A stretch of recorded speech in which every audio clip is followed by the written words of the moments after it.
All right, we are live, and we are here with Chris from Hello. Black Love Reviews. What's up, Chris? He's always here. I love always having you, man. Great time watching these movies, especially the Italian ones, which we have this movie here, which was Joe D'Amato's first official directorial, feature-length film.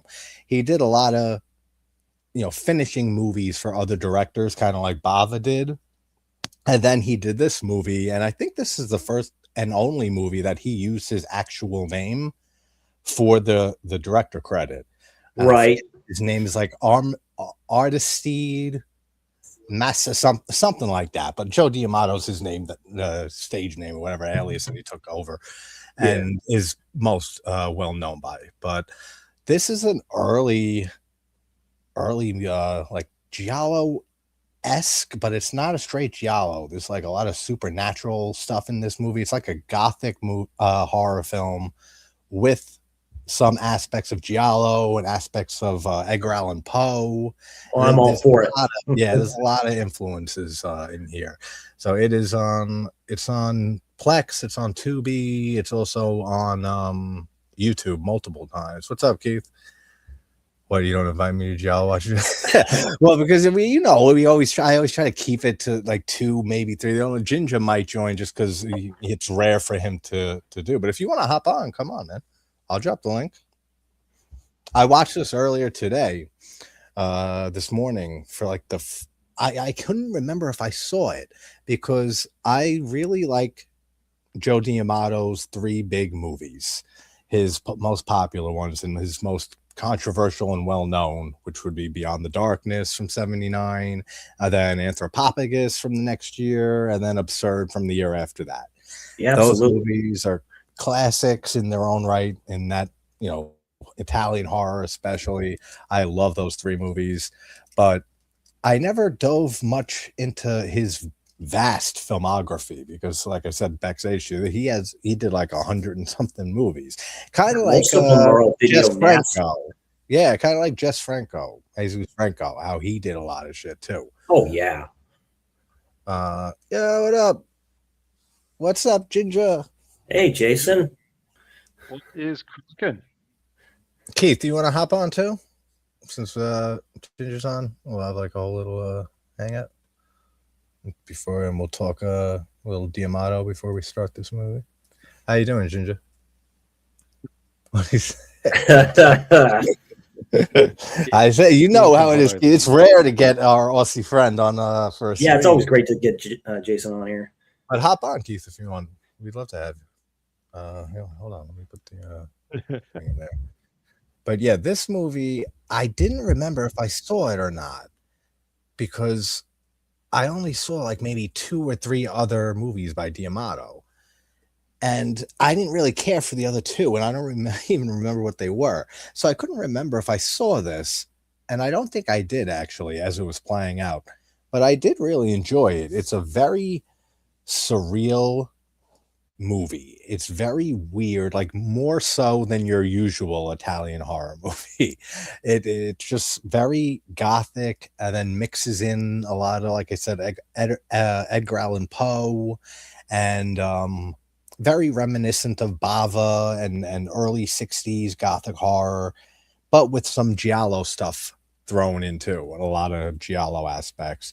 The score is actually really good too, by Berto Pisano. I don't really know much other stuff like off the top of my head that he's done, but you two haven't seen it. I didn't know Chris didn't see it, but Ginger, you definitely never saw it, right? It's on Tubi, so is it on Tubi? So luckily, yeah. Perfect. Yeah, it's on Tubi. You got things you gotta do? Yeah, anytime. Yeah, we got to do something soon, man. It's been a bit. So, actually, I still have that Trilogy of Terror stream set up and just private and shit. If you want to do that sometime, maybe this week. Oh, Karen Black. Yeah. And I know I've been saving that, Keith, because I know what you wanted to specifically talk about that movie. So I saved it for us. So whenever, if you want to do it this weekend, let me know.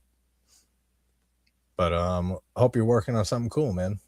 Because Yeah, I'm waiting for the Romero doc. That'll be really cool. His Fulci doc was great. If anyone hasn't seen Gore's Fulci documentary, check out his channel and check out that documentary. Really good work. But we have some people in this movie. I'm going to read off the names here.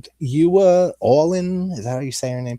I know she was popular back in the day and was in like one scandalous movie, like some like sex type erotic thriller or something like that, with a pretty decent cast. Marlon Brando was in it, but then this was her last movie. She died pretty young. This was her last film. She's the star of this movie. Then we have Klaus Kinski in this, the legendary. Yeah, Klaus what else Kinski. can you say? Yeah, and I mean he's great as always, but like I do know the dubbed one here, which probably we're all going to be watching the English one.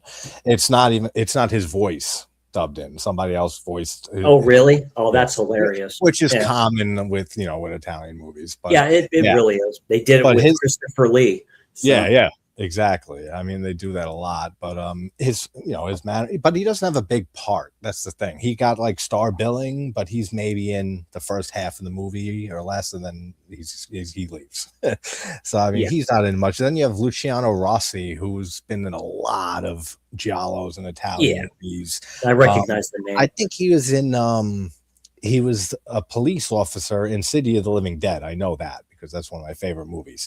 In the apartment, you see the cop and stuff when they're looking, like showing shots of the town. He has a very small scene, but it's hard to not remember this dude. He's creepy looking. As we'll see in a bit.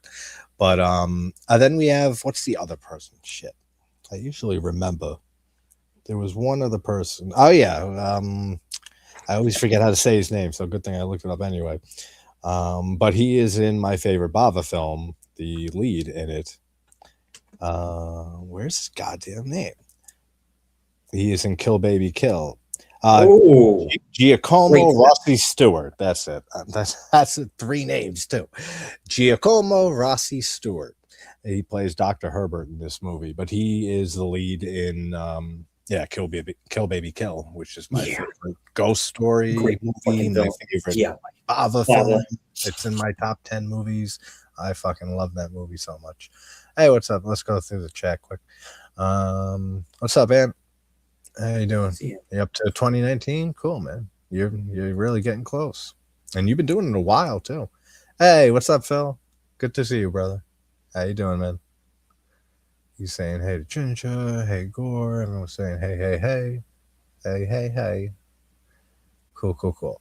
But you two, I mean, when it comes to Joe D'Amato, which movies of his have you seen, if any? Like Chris, I know you've seen 1 or 2. Yeah, I've seen Absurd. Then I watched Anthropophagus.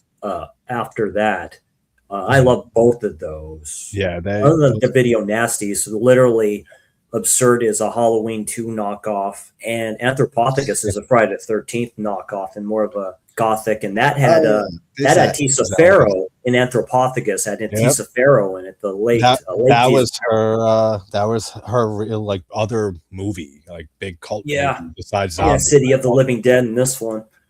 Yeah, Zombie that she's in Fulci. Zombie, that's right. Zombie and Anthropophagus were like her 2 big Italian classic movies that she was in.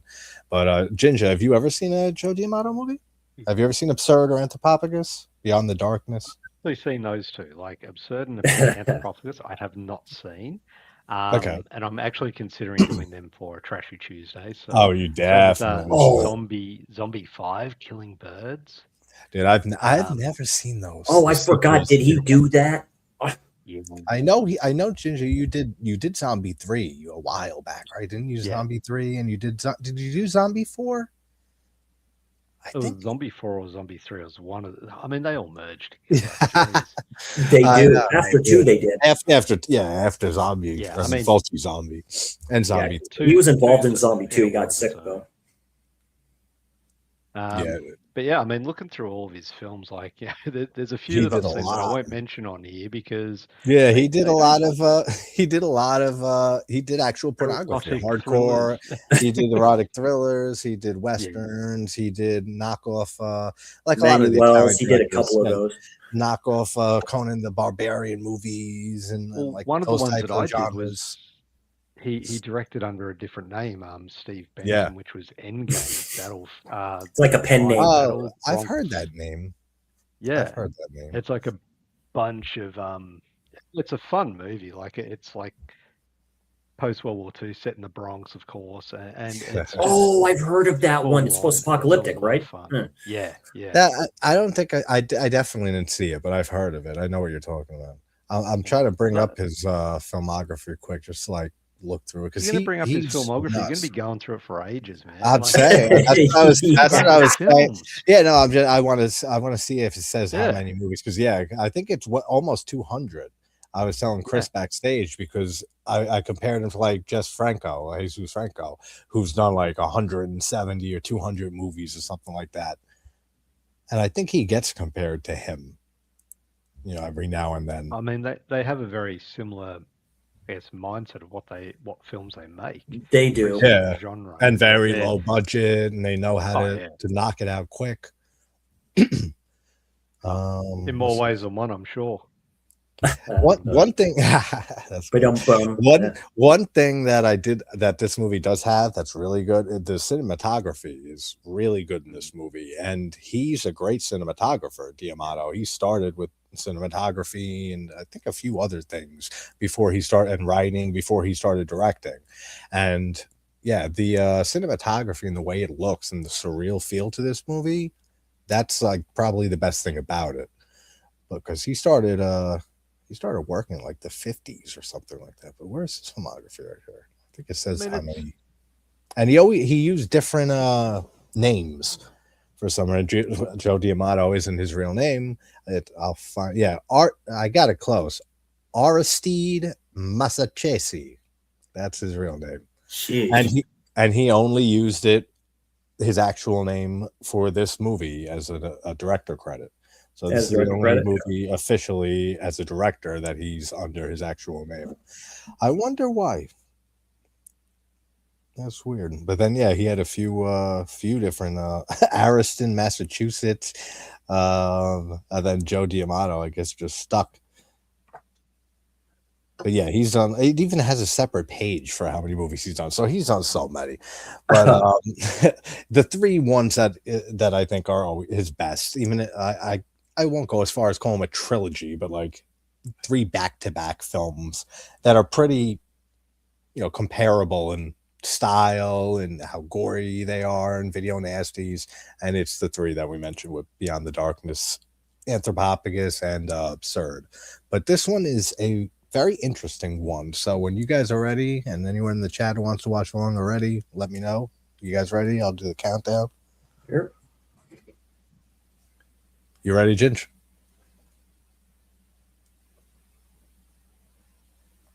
You still with us? Yeah, you good? I didn't see the thumbs up, man. All right. 3. Let me go back because it was playing in the background. All right. 3, 2, 1, go. The score is very good in this too. Danny Film Production. Yeah, I'm watching it on YouTube. When I saw Klaus Kinski in there, like I'm like, oh wow. Yeah, Klaus Kinski. He did another one called Double Face, I think. Yeah, it's not like a great role. It seems like it's probably a dialed in, just from the money roll. Like he just came in, filmed for 2 days or something like that. That's what it's like. I wish he was in more of it. But all the acting is pretty good in this.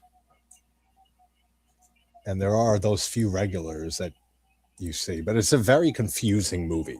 That I'll say right off the bat. Like, this will be my second time now today watching it and overall. So I'll get a better, mind state for it. Understanding for it. So I'll be able to explain it better, too. Good to hear, Phil. We got to play. I keep saying every time you pop in the chat, we got to start playing Dark Souls again. Did you get your another copy?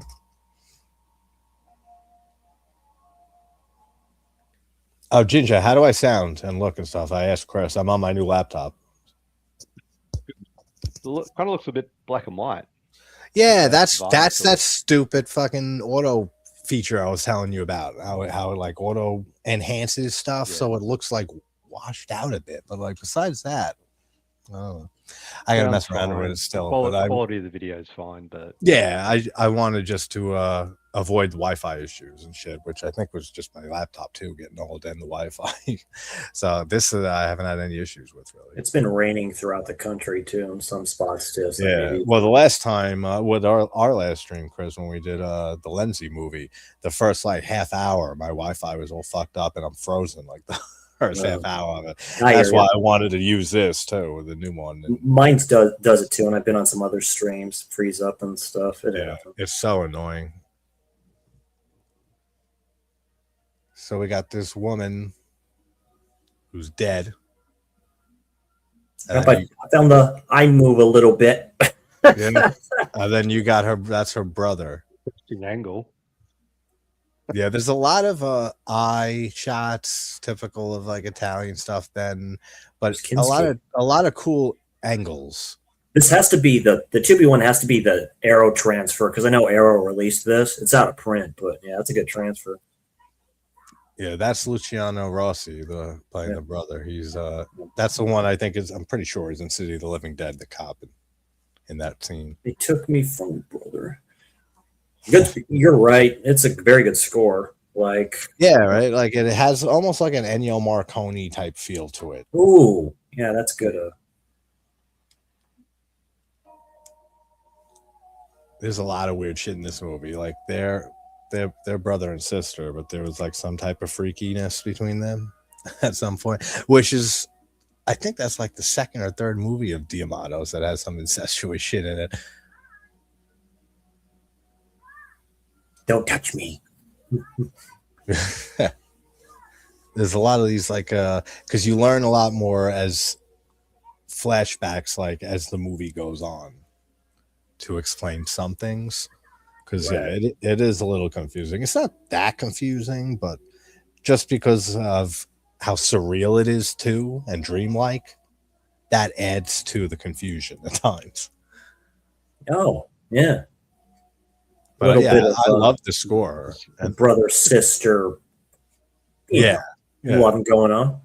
Yeah. That's also in, there's a lot of that in Italian movies and shit. Oh, I like that the light off of her eyes. Yeah. I always like that. The house, not the house, Case of the Scorpion's Tail, if I remember right, has the weirdness with incest relationship in it. Oh, the Case of the Scorpion's Tail. Yeah, that's an all-star cast in that film. Yeah, maybe I'm thinking of the wrong movie. No, I'm thinking of Bloody Moon. I'm thinking of Bloody Moon by Jesus Franco, actually. Yeah. Bloody Moon's probably his best. I love Bloody Moon. I love that. That power saw decapitation. Yeah. That's great. He's such a bullshitter. He lies his ass off in the special features for that when they talk to him. Oh, yeah. And he rest in peace. Yeah. He's like, I originally was going to get this like famous group to do this stuff. I forget the name of them. Like, he has like a hunchback. Any of these movies, I have to, go by what you guys say, because you guys know this stuff. Me, I've got no idea. I've seen a few of them. That's why I said, I need to get you on for one of these weird ass out there. Giallo is probably one of my favorite. It's become one of my favorite genres in cinema. Like these cats are different type of directors, man. They go to places I never thought were possible. Oh yeah, some of them for sure. So like this is brother here. I've only seen the average, the ones everyone's seen, like the Argentos and those ones. Torso, things like that. Torso's great. Torso's a masterpiece. Torso's one of my favorite Martino films. That's a great movie. And 88 Films is releasing a chunky box for that on 4K. That would be high up on my top Giallo of all time. It was my number 4. Torso. Yeah, that's a great. It was my number 4 all-timer. That got replaced by The Strange Vice of Mrs. Worth. I think that's Sergio's. That's a great movie too. Yeah, I think that's his best Giallo. Your Vice is a locked room and only I have the key. That's another favorite. That's Dirk's favorite. Dirk loves that film. That's a great movie, and it's so. Nita Strindberg. Yeah, Nita Strindberg. That is one of the best. I forgot I was talking. I was looking at the carriage, but anyway, so that brother, that was the guy's brother, the girl's brother, the one who was dead. Her name is what the hell was her name? Well, Greta. So Greta. Greta's dead. It was 1906, and that was her brother and stuff. That was creepily looking at her fall in love with this guy before she died. It's like no one can have her but me. So jealousy and all this stuff. Yeah, like the brother and her had some weird thing, and then the father of this guy with the mustache, who kind of looks Edgar Allan Poe-ish, is the one who had a relationship with her, and the brother was looking all like jealous like and stuff. Then she ended up dying, but somehow she is not dead. And this carriage scene is cool.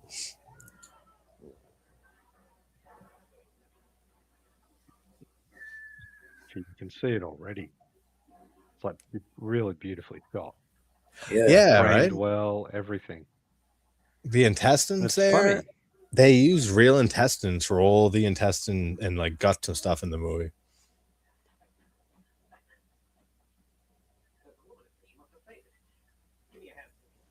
Yeah, so she has like amnesia when they pull her out of here. That's what I mean. It's a gothic supernatural horror mixed with very heavy Giallo vibes. I love Giallo like that. Yeah. Red Queen is very much like that. Yep. That was the night Evelyn came out of the grave, which is I remember I was talking to you earlier today, and I was going to throw that on, and I did, and I started for 5 minutes, and then I started doing something else. And I said, I'm going to save that for later, but I'm going to probably watch it after this. Oh yeah, you have to fully watch that to get that. Absolutely. Yeah. So I'm going to. That director only did 2 films. That's it. Yeah, the Red Queen. Yeah, that's it. And that. Evelyn, literally, Evelyn Stewart's in that one. Very beautiful Evelyn Stewart. Yeah, he looks like Edgar Allan Poe. This guy, right? There's a lot of Poe stuff in this movie. Kind of like Vincent Price a little bit. Oh, that's a nice shot. Yeah, the wheel. Yeah, there's our Kinski.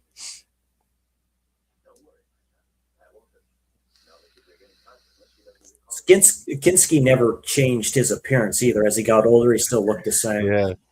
And this is 73. So what? Yeah, 73. It was like 6 years till Nosferatu when he did the remake. Yeah, from Herzog. Herzog, yeah. So this was 6 years earlier. That's with I keep on. Yeah, Isabella Johnny. I love her. Yeah. She's and Possession is such a great fucking movie. There's another one that she's in with Christopher Lambert called Subway. I recommend that film. I never saw that. I think I've heard that title. First film, isn't it? It is on Tubi and stuff like that. But I think it's just in French though. But you kind of get what's going on. You can put the closed caption on and understand what they're saying. Nice. Yeah, I usually always prefer to watch any foreign movie in its original language. That was done in the 80s. John Reno was in Italian films, because Italian films are just different. They're dubbed all the time from the get-go anyway. I'll watch the dubbing if there's nothing else, if I don't feel like reading whatever. Actually, dubs are quite funny. Yeah, there's some, if I'm feeling like real lazy for some reason of watching there's a foreign movie, which is rare, but sometimes it happens when I don't want to read subtitles. I'll throw on the dubbed version. Yeah, The Doctor. Yeah, so he checked her out, and that's a gnarly shot when he put the pin in her eye. Don't worry, you're okay. So he checks her out, and it seems like she's not alive. Did you see her blinking? Yeah. I mean, like, she's like undead in a way, almost. She's very pretty. She is. And there's definitely a lot of great gratuitous nudity. I know that's not on purpose, but that was a good shot when she moves her eyeballs a bit. It almost looks like her eyes are white. I always like that. Yeah, that's a trope in horror I've always loved. The white eyes. Scanners. Scanners is one of the better examples of that. And The Exorcist is one of my favorite shots of all time, when her eyes go white and she's levitating off the bed. Oh, yeah. That's such a great fucking shot. I just got those books. I got the Exorcist book, and I got the got Legion by him too. I got both the books like a year ago, and I haven't touched them. I'm looking right at them; they're over there. I got to start reading them soon. I just started getting those. I got the Amityville horror book that was done. I need to get the other one. The Ninth Configuration was also done by Blatty, which I heard is quite interesting. Yeah, she is very good looking. I definitely need to check out more Kinski. I did love him in Schizoid. That kind of showed you what he was in life. Yeah, he's a great actor, a brilliant actor. But I same with me. I gotta see. I never dove into his like movies a lot. Yeah, I've seen a handful of his performances, in different movies, and excellent. Almost every single one. I can't think of a bad one. he's in a Western that Bava did. Yeah. Is it Contraband? Is he in Contraband? I don't think he's in Contraband. Let me see. Oh, Fulci? That'd be funny. That's Fulci. Why am I thinking? What am I thinking? That's Fulci too. For the Apocalypse, he's not in there. Fabio Testi's in that one. That's a great Western. Maybe it's Danger Diabolique by Bava that continues. Let me see. I gotta look that up. I know it's part of the Bava box set that Scream Factory released, but I forget the name of it. That was like the only Western he did. Let's see.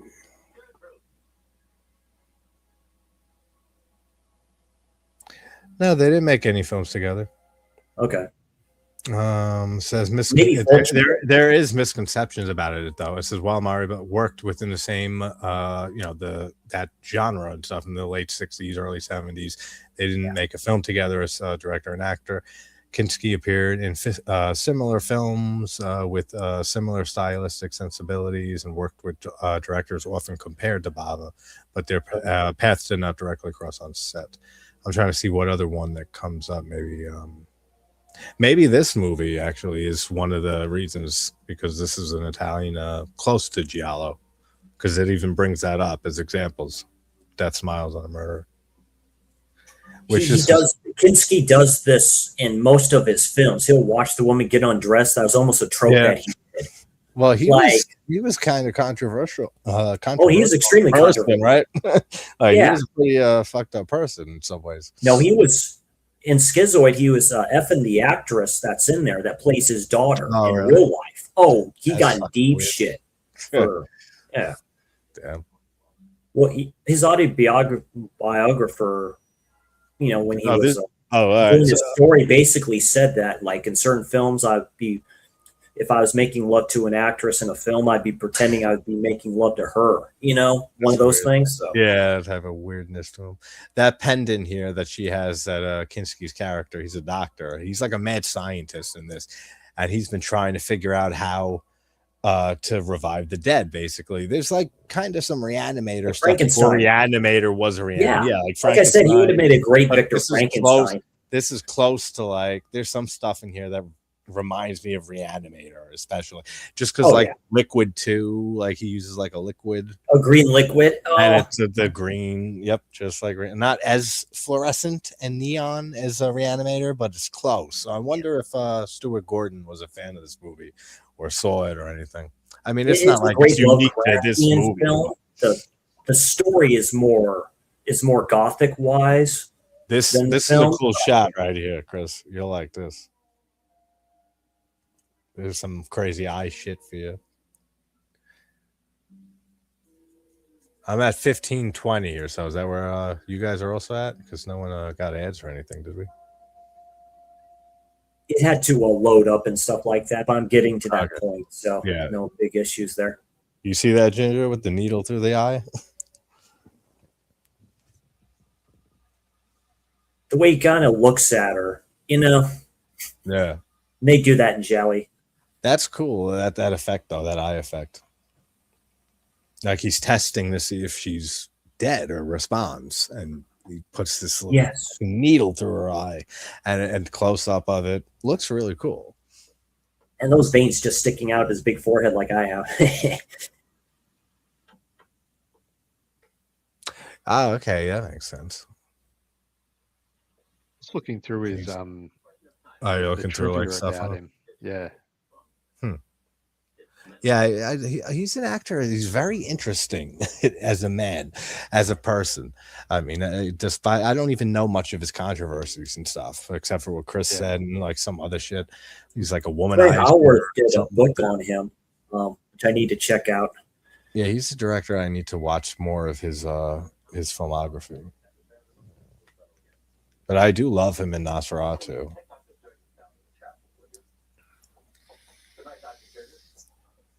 I have Nosferatu. I also have Paganini, I think it's called, which I think he directed that film himself, where he plays the part. Oh, Paganini, controversial musician. Yeah, yeah. I think I've seen that. I know that. I know. Yeah, I have seen that. I know the name. Well, that's the weird brother, and then he just disappears. The brother of Greta, the undead alive woman. The undead are alive. Yeah, dude, right in there. That's a trip.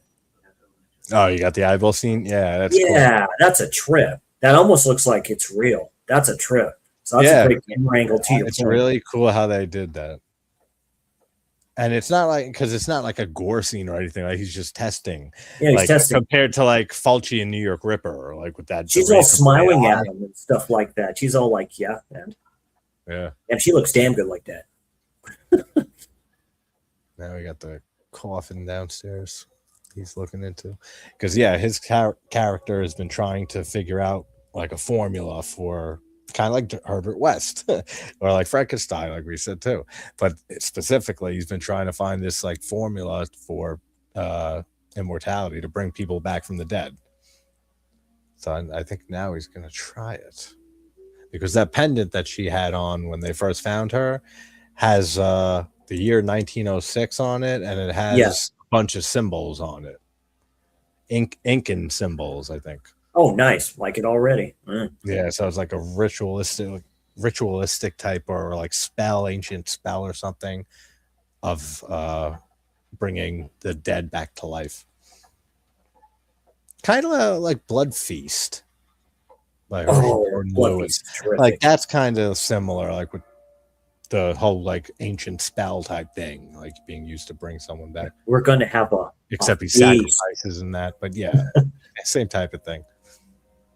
There's a lot of eye shots in this movie, which I do appreciate all the time. One chick almost looks like a younger version of Daria Nicolodi a little bit. Yeah, right here. Yeah, yep. I can the hairstyle. Yeah, I can see it, and the face too, slender face. And I think same eyes.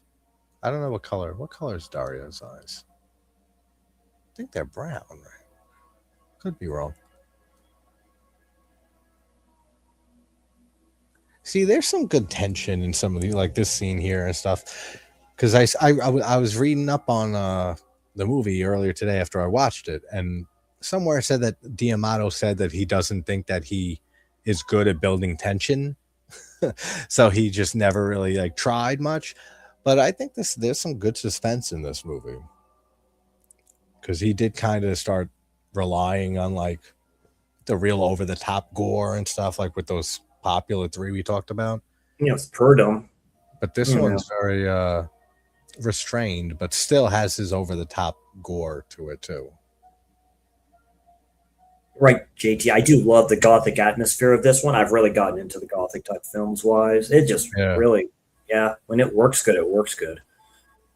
Yeah, it's very surreal. And it's kind of like Phantasm too. Oh, like, yeah. Like that type of feel to it. Which, I mean, Mario Bava's multiple films of his have that same feel. And that's what this movie reminds me of. Like Lisa. What's up, Cal? Or, like as I mentioned, Kill Baby Kill. Hey, what up, Cal?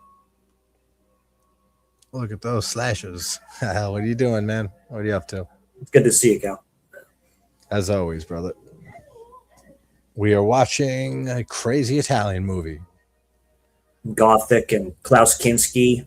Giallo, you can't get really better. He's pretty tame here, but we still got a little bit more to go.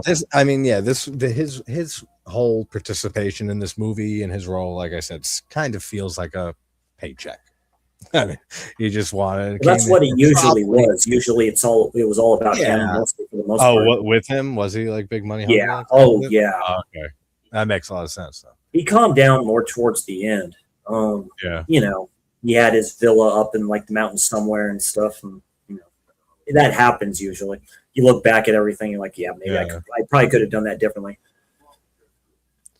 So this guy, as I said, is the son of the guy from the beginning who stole Greta away from her brother, and the brother was creepily looking at them. So this is his son, and he's married to the brunette. Yeah. Ava. Okay. And then the husband and wife kind of both end up in a little love triangle with the undead girl. Sweet. That's usually how it happens. I really like this scene, actually. I remember this from earlier today with those cool camera shots with them running like in the park or the wood, whatever that is, where they're running around and it's following them. That's the one thing Italians do. They're the ones that did it. Sergio Leone did it in his Westerns. They follow the character, you know? Dude, I mean, there's so much stuff in the Italian, film world and stuff that I just love so much. And it's one of the few things that story and plot is usually the most important thing for me for a movie. But when it comes to the Italian films and even some other, like even some Japanese movies and some other foreign films too, if it's, I'm a lot more lenient with the plot and all that shit with those type of movies than with American films. Yeah. It's because it's just so much more emphasis on unique camera work and the score and weird or cool, interesting editing and the lighting and all the technical aspects of movies, which is what I really watch movies for. So that's why I always just loved and fell in love with the Italian horror movies, because they check all those boxes for me. And as being a big slasher fan my whole life too, you have the whole slasher tropes that are integrated into the movies. Black Christmas. This is a cool kill, actually, with the gun. You'll see it in a minute. That's a good point with films. Japan, like Seven Samurai, stuff like that. Yeah, there's a certain feel to those films. The camera work. Exactly.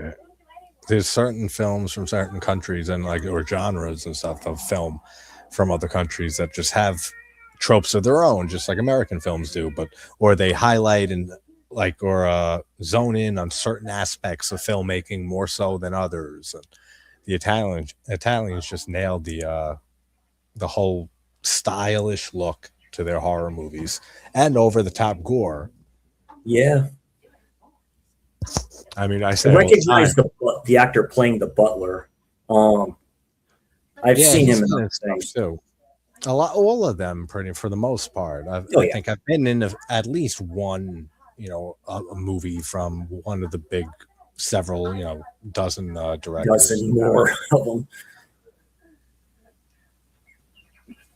But there's a lot of Edgar Allan Poe stuff coming up, which is interesting because I was thinking while I was watching it, the Black Cat is one of them that kind of has a little bit of an inspiration and influence in this. And I was thinking, man, there were so many Italian films in the early 70s that were Black Cat adaptations in a way of Poe's story. You got the Fulci's Black Cat.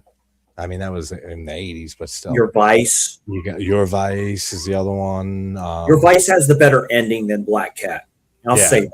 Yeah, I like the Black Cat a little bit better, to tell you the truth, but Your Vice has a lot better ending. I like Your Vice better than the other one, but they're both great. And then the Psychic 2 has similar. Yeah, it sure does. Cat. There's a lot of movies in the Italian film world that were paying a lot of homage to certain Poe stories. But the Black Cat especially, you see that a lot. Bava probably did it. I know. I'm not sure if Bava did a Black Cat thing. I'd have to think about that. Or no, more channeling of Poe type of stuff. Well, he's done a lot of Poe. I mean, Poe was so influential on every film. All the Vincent Price films that he did with Corman. I mean, that's huge. Oh shit! I should have seen this 15 minutes ago. The private chat. Yeah, I can't hear you, Ginger, right now. Are you talking? Talk. Okay.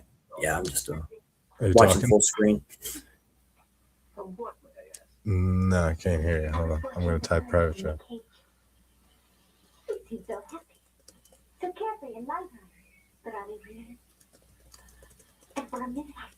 Sorry, I just saw it, Ginger. I never look at the private chat. You want to back out and come back in? Usually that'll solve a mic issue or whatever. That is a funny shot.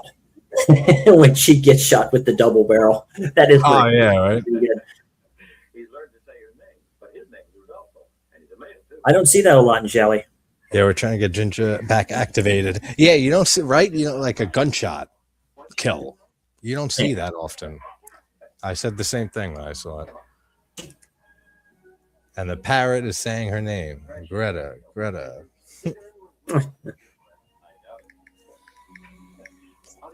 I've noticed a lot of the stuff is done during the day, which is kind of fine. It's hard during this time to shoot at night.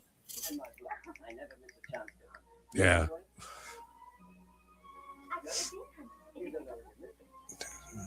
So you're talking to Ginger, trying to get him back on.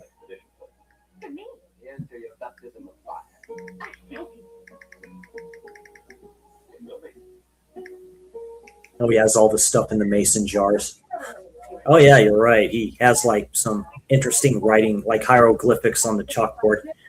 Yeah. That is Ginger again. All right, try now. How about now?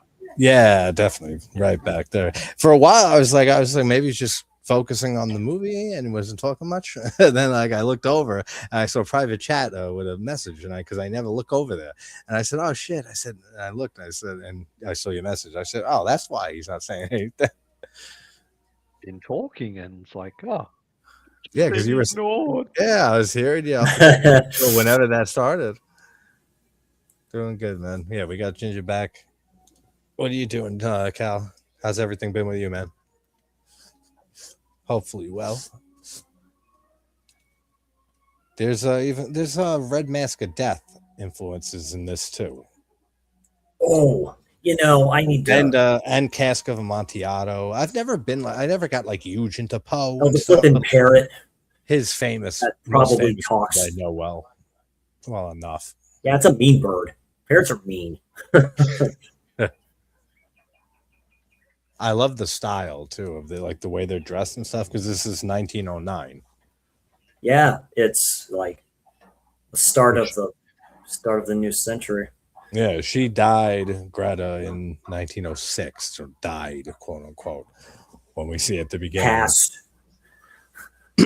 Oh, here's Kinski making his little, or starting to make his little serum. We're out of sync somehow because mine's jumping all over the place. Yeah, what time are you at? Time is 28:32, 33, 34. All right, I'm at 29:45. Yeah. All right, let me go back to 28 there. Oh, because you're on Tubi, right? So you probably got an ad or something, right? Yeah, that's why. No, there's been no ads at all. Oh, there hasn't? That's weird. No. Because mine is, I'm on YouTube. I haven't gotten the ad at all. Because I have premium, so I never I'm doing this on my PC that has a ad blocker, so I can actually go Tubi and do this without, for now. So you're like right past the 29:30. I just kind of caught up. So coming up on it. I'm at 30:20. Yeah, I'm at 29:30 right now. Okay. Ginger, you're close around there. Close to there. Yeah, Klaus Kinski just came back on. He's looking on the board at all the symbols that were on her pendant. So I've got a feeling that I'm watching a different version because I'm at the dance hall now. They're all dancing. Yeah, no, I'm at that part. So you're right. So I was kind of going through here. So yeah, they're having a nice little dance and stuff. Yeah, interesting. I wonder if the copy on YouTube is different. Well, it's interesting because Return of the Living Dead, if you watch the American version, it's cut differently to the Australian version. Like the scenes are all there, but they're in a different order. Okay, it's the times that are like a little different. Yeah, because now that I see them dancing, that was like a minute ago for me. See, now they're dancing. For me. And then they're about to I love go. when she tries to act and stuff like that too. Well, she's talking Italian anyway. See, you got them dancing around, right? And then you have the weird butler dude with the gloves he put on. And now they're outside shooting quail, right? I'm almost at that point, I think. They're like outside in the woods. After they have their dance. Yeah. Now they're out in the woods, right? Or not in your copy? I wonder if it's a different cut. Is it? Is that what's going on in yours? They're shooting quail in the woods? Or some bird? Looks like quail.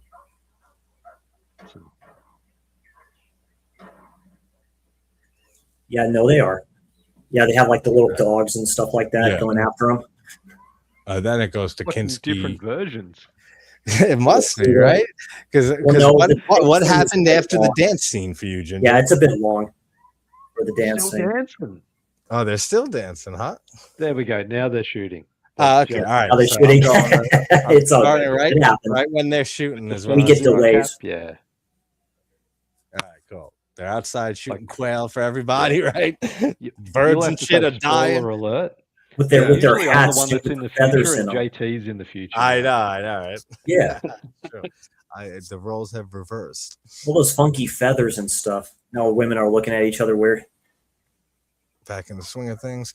Yeah, I get it, man. I mean, that's what I suffered with that a bit after the holidays. I kind of slowed down a bit. Now I've been getting back in the swing the last month or so. But it's definitely a thing.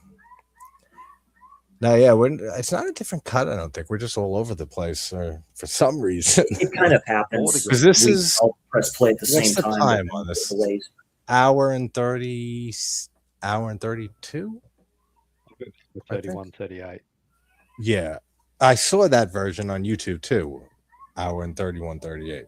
Yeah, hour 31, 38. That's probably what they did. And this is obviously the Arrow cut of this film. They obviously took it from that blue, which is all good to me. There's YouTube cuts of slashers that are from the Arrow ones too. So I have no issue with that. I think you're on mute, JT. No, I'm not talking. I was looking at something. No, I was looking at the YouTube one, which is obviously a few minutes behind. We're all over the joint. No, I switched. I'm send you a copy of Charlie's Farm, which is on YouTube. Yeah, I want to check that out. Yeah, I'll check it out one day in the next few days for sure. What's it called? Seen it, Chris? It's an Aussie film that Ginja was telling me about. No, I'm gonna have to check it out. I'll click it to you. Like it's available for free on YouTube. I'm just keen to get someone else's opinion on it and see what they think of it, because I feel like it's kind of an Aussie version of Texas Chainsaw Massacre or The Hills. There's a lot of films on YouTube you can watch for free. It's crazy good. Yeah, I know. That's what I always forget sometimes to check on YouTube, like I did with this movie. All right, so what time are you guys at now, and what's on the screen? Because I switched to the. I'm at 36:10. They're doing something with the wall. Yeah, there's like a snake on the snake in the thing. 34 now. And they're doing what? They're still shooting shit. Okay. All right, cool. All right. I'm right around there. So you're a little like 2 minutes ahead, Chris. Okay. I switched on YouTube because there's two cuts. There was one that was a minute longer that I was watching. And then once you said the runtime, I said, all right, I saw another one with that. Right. The runtime. So yeah, they're walking. I love her little outfit though, with like the red and the hats that they're wearing and shit.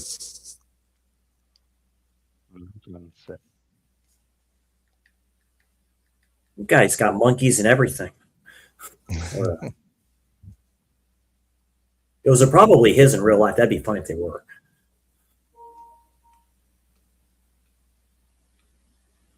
Is there like no sound on this version? I just had mine really low for the most part, so I did echo through. Yeah, it seems like there's no sound on this version on YouTube. I'm going back to the other one and just staying at the exact time. Yeah, there's sound there. So that's weird. Oh, there's a mouse in with that snake. I just noticed that. Like in the back corner, that's messed up. What, the mouse? Yeah, they're not going to show it. It's animal cruelty, probably. Well, I mean, back then, this is the time they were doing. He's like, going here, eat something, probably, for his pets and stuff like that. So, oh, it's one of those things. Oh, I get it. His little assistant and shit. Yeah, they're in the basement. Yeah, that's pretty good. That's when it feels like kind of really Reanimator-ish. Oh, very much. Yeah. Very much wise. I think that's when you see like the I love it. Ginja, they're like hooking up in the woods and shit. Or about to. And messing with green liquid. Yeah, in the lab, right? Yeah. Or the little whatever, their makeshift lab. The lair. Yeah, the lair sounds good. Call it the lair. This is more Lovecraftian than Reanimator is, because in the story, Herbert West Reanimator, that's where it is like some Gothic like dungeon and stuff where he does his shit at. Slashing pickups you getting have been mean. Slash them pickups. And Reanimator isn't Lovecraft's best story. In my opinion, it's The Outsider. That's his best story. That story isn't that the one that isn't that the one Castle Freak's based off of a little bit? It has one of the old ones in there is called like Nazthrotep or whatever. Oh, if you want to get really esoteric with it, yeah, that's the one that is really a guise of a human being that walks among us. Yeah, that's why they call it The Outsider. He's also mentioned in The Empty Man. But I know. Yeah, The Empty Man. That's right. Yeah, I love The Empty Man. Yeah, they mentioned Nyarlathotep or Nyarlathotep, something like that, and yeah, mentioned his name. Nathrotep, something like that. It's hard to remember the names. Yeah, I mean, all of the old ones' names and shit were weird. Cthulhu. That's the easy one. That's the famous one everyone remembers. Like At the Mountains of Madness. Always Dagon is probably my favorite. Dagon's good. And the Mount of Madness is so good, man. I've got to watch the movie Dagon because I hear that is Dagon's good. Yeah, that has poems in it. It's not it's not the best Stuart Gordon, but it's very good. That's like Brian Usna wrote it and produced it. Yeah, it's very Lovecraft. I mean, I think it's based off the Dunwich Horror, right? Yeah, because that's like his first kind of weird short story for horror wise. Yeah, he gets on an island and stuff, the fishmen and shit. Yeah, because that's in Bloodborne, in the game Bloodborne. It's very that's very Lovecraft. It's very Lovecraft in it. Oh yeah, I love that shit. Yeah, it's so good. That's why you got color out of space, all that stuff. You got to get Bloodborne so we can play that. Fucking Bloodborne, you'll love that game. But it gets real Lovecraft, and there's a in the DLC for that game, there's a whole level that's basically the Dunwich Horror. It's a fishing hamlet, and there's these mutated fish people walking around and giant shark people. And there's an old one that washed up on the shore from the ocean and all that type of shit. It's very Lovecraft, that game gets. I love Kinski's eyes. They're so intense. That old school stethoscope. Yeah. I see the liquid, the green liquid. He's alive. Look at that. I mean, you can call it that. I wasn't Jekyll and Hyde. It was green liquid too. Oh, The Curious Case of Dr. Jekyll, Mr. Hyde. I still need to read that. Robert Louis Stevenson. The liquid that they drink, that Dr. Jekyll drinks to turn into Mr. Hyde, isn't that green? I never got into that story. I know it was a green serum. Is just it's a serum color. Like it's on average. Like you look at any movie, green seems to be. And like the chemical one. Yeah. It's any weird type of chemical shit. Poison or something like that. It's got to be green. It's that's the color. Even Queen Smoke. Like you look at trioxin in Return of the Dead. That's right. I do remember that. Yeah. A lot. Yeah, you're right. A lot of movies do use green for any type of like weird chemical. Maybe it's because it shows up better on camera or something like that. I don't know. It could be. I think that might be why They made it all fluorescent in Reanimator. Yeah, like a toxic type of a thing. Yeah, I love how it looks. It's such an iconic look. That's why I think a Reanimator more than anything when I see a green liquid, like in a horror. Definitely, specifically the ending to that harkens back to Pet Cemetery. That was done years later. It's funny, Pet Cemetery, because that's going to be the next. I'll bring you back. Going to be the next deep dive video because it won the poll, which was kind of surprising. And Klaus Kinski's out of the movie. Like once he dies, that's it. Like I mean, I wish whack more. Dude, yeah, kind of shocking stuff. But he gets took a twist I didn't see coming. Yeah, there's a lot of twists that come and that's why I said like it's a very weird and like confusing movie, but like when I'm watching it now the second time, yeah, it is. It's very well paced actually. Oh, but like watching it the second time, the story does make more sense. That's a cool kill. It's like 7 blood kills are pretty good. Yeah, the kills are pretty good in this. Oh, this is a nice scene when she's in the tub. Jealousy, dude. Yeah. Oh, she likes it. That's what it is. The wife is jealous because the husband's fucking her, Greta. And the wife likes her too. So they're in this fucking love triangle with an undead person that they don't know is undead. Now she's trying to drown her ass. Fucking movie. I'm not even seeing that part yet. No, which part? With the drowning part? Yeah. Oh, that's probably coming up in a minute. Looks like she liked it. Dude's getting bludgeoned by a dead dude. Oh, okay. That's the shocking part. I didn't see that coming with Kinski. I just started back at the bat scene. I started the bat scene right at the beginning when you did, so I'm not ahead of you. Yeah, but it's a good scene, right? And then he starts fucking drowning her. Yeah, I like how they shoot it too. Like from that Dutch side angle of her laying sideways in the tub. Like I always say, there's millions of ways that you can shoot a scene or edit a scene. It's like they're all happy on the dinner table. Yeah, right. Yeah. It's like I know something you don't know. The look little green as well. Yeah. Yeah. I noticed that. I guess maybe I don't know if that was deliberate, like because she's like technically kind of dead. That if they made the water like that, I don't know. It's almost a takeoff of she has such a creepy Carmella, really, almost a little bit. You know, she looks like they're Virginia Madsen and Candyman, Helen a bit. Oh. Especially with that stare. Yeah, what I'm getting between those two, Mulholland Drive. Yeah, absolutely. That's my favorite Lynch movie. The Bruno. Oh, really?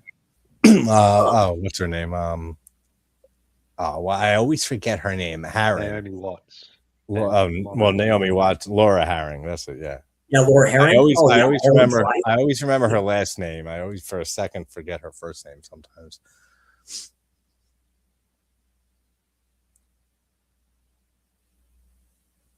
Now they're eating at the table. Yeah, the score is very good in this, and I like how it keeps on. It's very prevalent in the movie. And D'Amato definitely puts his puts his stamp on it. Oh yeah. Like it's just like any D'Amato movie. There's nudity and your typical eroticism and sex scenes from old Giallo at the time. Yeah, for the most part. Exploitation. Yeah, I mean, well, D'Amato was one of the ones that really went on to actually film like actual porn, like hardcore pornography. One of the films in the Forgotten Giallo set is really much like that, with scenes they took out that they kind of put in there. I forget her name. My goodness, though. They do some scenes where I'm like, yeah, it's basically softcore porn that they did not put in there. They decided to keep out for a reason. It's so weird because like in America, like Chris, you can test this, and then Ginger, you could say like how if it's different over there, because like it's always been Americans always were much harder on sex than violence. Oh, the MPAA got hardcore into where it. It seems like in Europe and in other countries and stuff, it was not big of a deal, the sexual stuff, and the violence was more of the big deal. Well, it was the Reagan administration over here when heavy metal came out. For sure. When heavy metal came out, that was just right before the Reagan administration, before the MPAA. Satanic Panic first to the Satanic Panic, and then that led to all of that taking place, and the MPAA, and then all that. But Ginger, how was it in Australia? Not that we had the thing against violence, but not against sexual content in movies. There was a lot of those teen comedies, which were, you know, the raunchy comedy. Yeah. So many of those in the 70s and even the 80s, like, but violence, gore, nothing. Yeah. It's like nothing. Texas Chainsaw Massacre 2 was banned for years. That's right. It was banned violence, and it's they're that way with video games too. With they're the chainsaw scene between Caroline Williams' legs, right? I gotta have her back on, man. I love her. I had to, because I was only able to have her on for like 20 minutes because we were talking about that movie that she was in with Laura Marie Taylor and shit. So I want to have her on again so we can talk Texas Chainsaw 2 and Hatchet 3 and then Leprechaun 3 and so many different movies. I've not seen any of the Leprechaun films or the Hatchet films, which is crazy. The Hatchet movies, you gotta hop on immediately. Exactly. 2, 3, and Victor Crowley are awesome. Yeah. The first one's good, but 2, 3, and Victor Crowley. Yeah, that's interesting, that take. I've never really heard someone say that they like 2, 3, and 4 better than the first one. That's interesting. I can see it. 3 is my least favorite, but I love all 4 of them. But it's slightly a little down for me just because it feels like Predator meets like Hatchet. Nice in a way. So like, I mean, I'm not a huge Predator fan. I know you're a bigger fan of Predator in that series, so I can see that. The first 2 are great, and I do like Predators. Predators is underrated. Predators. I know Ginger's a big fan of the. At least a decent. Adrian Brody. At least the first one. The second one is bonkers great, like with Danny Glover. Yeah. What did you say, Ginger? Predator. It's like hands down the best film ever made. 100%. It's such a good movie. I never watched action, but it's more of them. Like, I never watched the rest after Predator 2. I saw the sequel, Predator 2, when I was a kid. After I saw Predator for the first time, and I don't remember it at all. And then I never watched any of the sequels. Like Chris said, Predator 2 is actually quite good. I like that film a lot. Predators. Yeah, Predators is very good. That's a good one. Like Adrian Brody's in it. You've got Lawrence Fishburne. Amazing cast.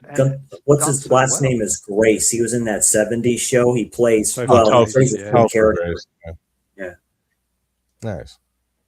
Yeah, I should check one of them out. People give The Predator a lot of shit. But it's actually not a terrible film. There are worse films out there to watch. When did that one come out? The Predator, right? A few years back.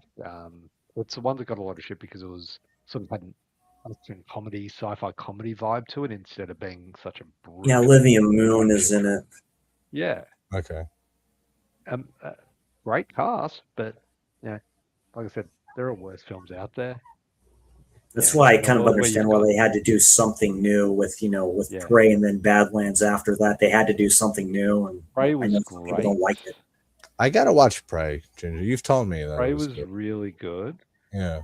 Badlands, I'm not. A lot of people, because it's Disney. Could be. They've been really not doing well for years. Yeah. I mean, when you think of the Predator or Predator in general, the Predator in the film is the bad guy. Yeah. He's not the hero. Oh, yeah. That all changed with Aliens versus Predator. Yeah. They started making him, and that was 20th Century Fox, which was then brought out by Disney. They started making the Predator the good guy, and that's where it all went downhill. They did, yeah. That's usually what happens.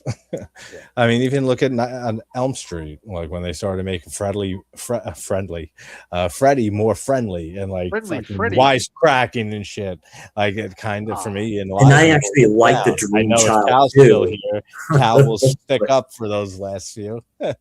But I mean, they're all fun. But like, it's still right. kind of, They are good movies. This does have Black Cat feels to this. Yeah, right here.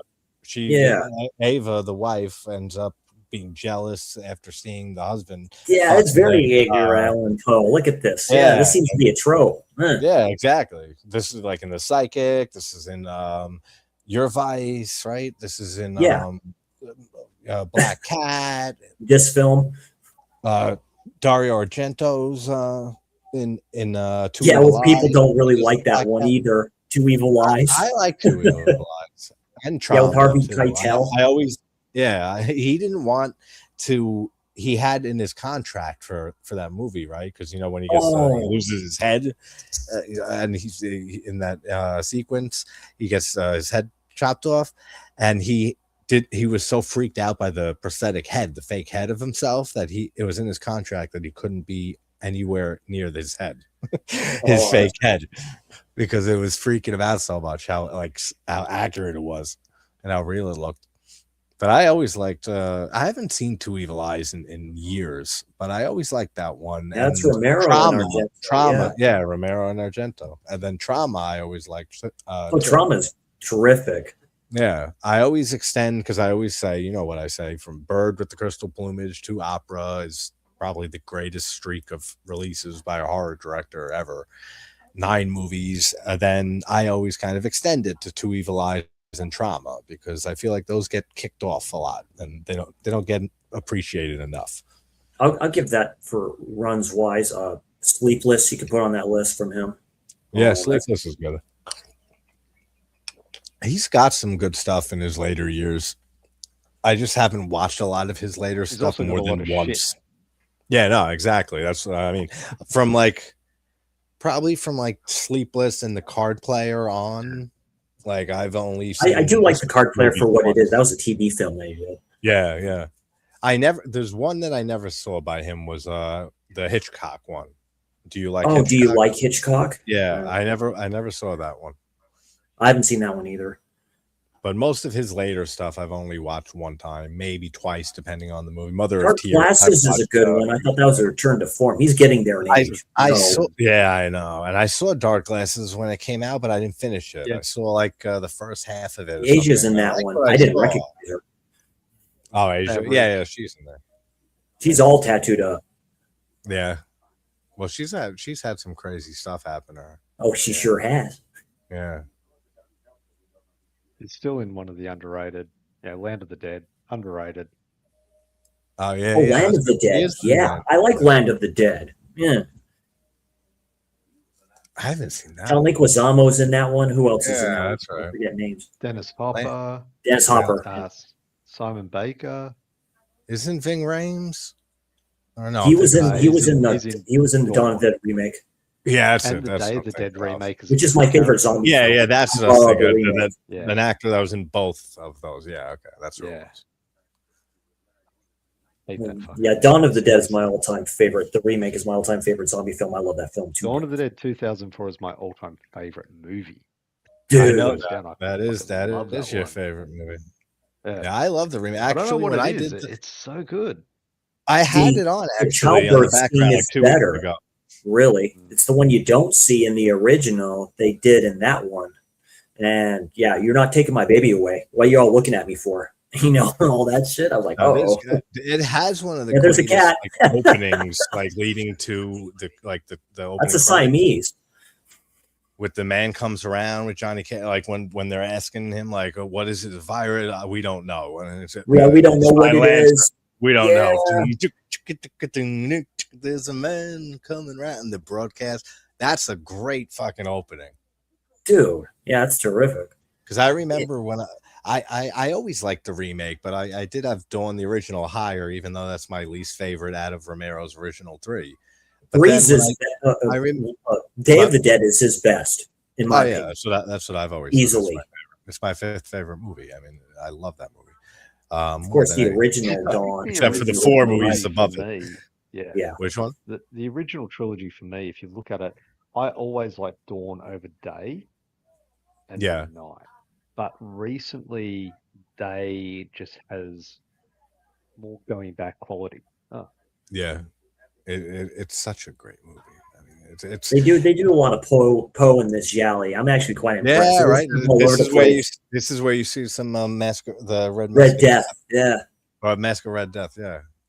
And yeah, because she comes in and it's still that's basically a Poe story if everyone's having a party where it's like literally like a pandemic outside. People are dying. It's like the plague or something like that. Yeah. The host won't let people read in. that story, and I don't even know when.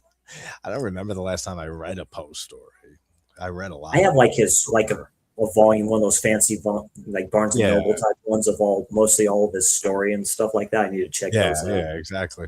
You know who's great? He's considered a Poe scholar, Paul Clemens, who I've had on twice. Nice. The actor from The Beast Within. He's a Poe scholar. He fucking knows Edgar Allan Poe in and out, like everything about him. It's like for the been in documentaries about him and like books and stuff about. He's huge and very knowledgeable on Edgar Allan Poe. It's like St. Joshi for Lovecraft. He's a scholar and he works on the books and he's probably the best at doing those. I like how they do this scene with just the camera work.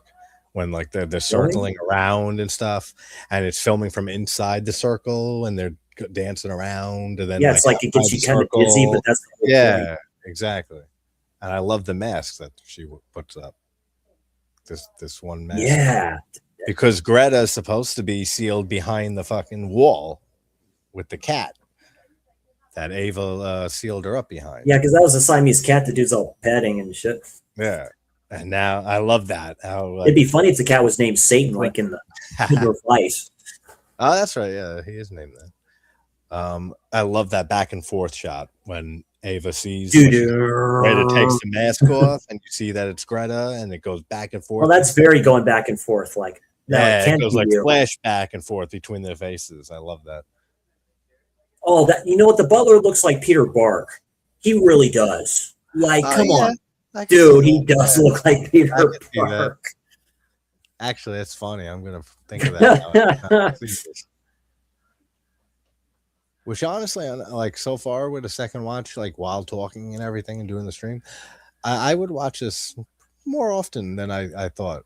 Like this morning. Yeah, it's even though rewatchable. I did like it this morning. I did enjoy it. I have some gripes with it. The sound at times, like there's when there's silence. There's just a loud hum or hiss, and the sound's not great in certain parts.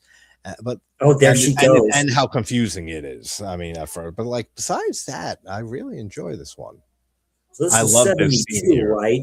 So your Vice came out around this time, didn't it? Yeah, okay, so your Vice was 72. It came out around this time. Your Vice was 71 or 72. Let me see. Yep, there's the cat. Wow, that is very, very much okay. Cool. I love this whole scene here with when she sees her at the top of the stairs and then she starts walking up the stairs after the cat jumps out and scares the shit out of her. Cat wants to kill me. I'm pretty sure it was 82. I mean 72. But I'm looking it up.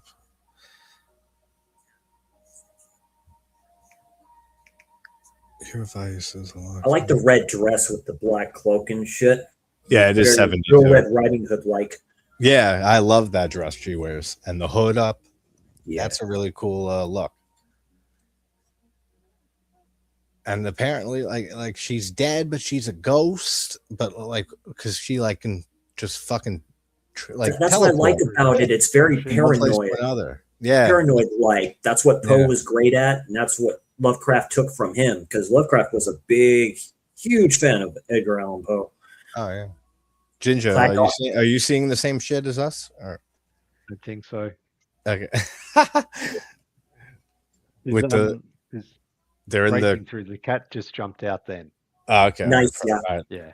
Oh yeah, the sculpture of Julius Caesar. That's sweet. Yeah, that There's whole. where she's at the top of the stairs in the red dress and the black All cloak. right, cool, perfect. Nice. Yeah, you're at the right part. Yeah. Yeah, I went back just to there.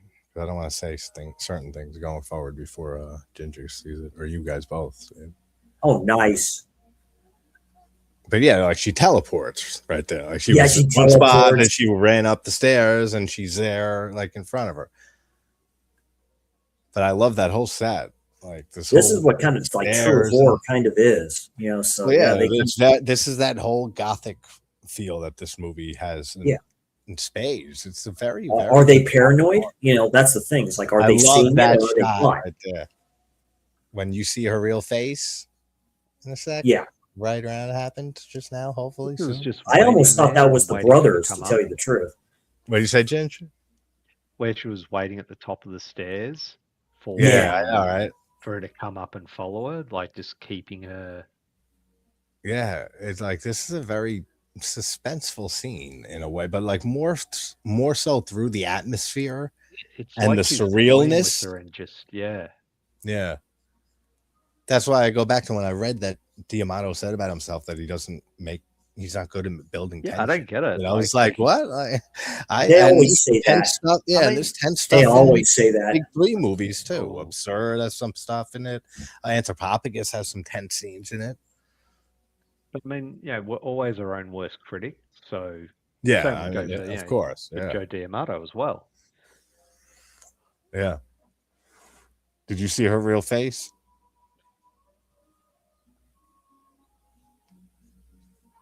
Did her real face pop up for you yet? Yes, it did. Dude, that's like, because I didn't want to say this earlier when I was saying the types of genres that it fuses together, but like the zombie genre too, it kind of merges together. Ghosts. Like that look of her with her real face, all like decomposed, is very zombie looking. Oh, oh wow. I really like that design of her face. Wow. I mean, nothing like complex or anything, but yeah, it's it's hokey looking, sure, but like I like how it looks.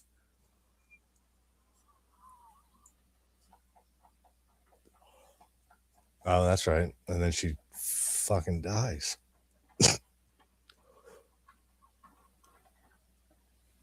Like I say, that's a great shot. I'm like, which one? I love it. They're all like mannequins. Oh, yeah. I know what you mean. Yeah, so she plummeted to her death.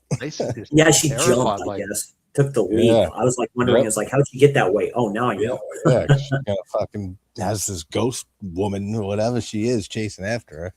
Not even chasing. She's just like you said. That one nest that has like it has like glasses on it, and it's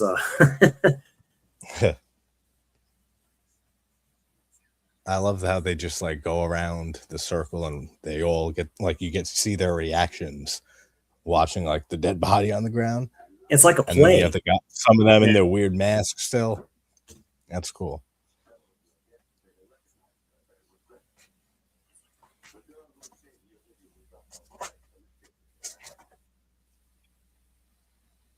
See, I feel like Kinski's role was maybe supposed to be bigger, and because there's 2 scientists in the movie, so I feel like maybe it was supposed, and they split it into 2 characters because Kinski was only available for like a day or 2 or something, because I think it only took a week or so to shoot this movie. That sounds about right. I'm pretty sure I read that earlier. Let me see. It's a nice location, like the it looks like there was like vines or something like that on the side of the mansion. It looks like they were taken off, so there's like an imprint of them. It looks like, oh yeah, kind of like that. Nice. It gives it that Gothic feel. You know, you see vines kind of creeping up on the property.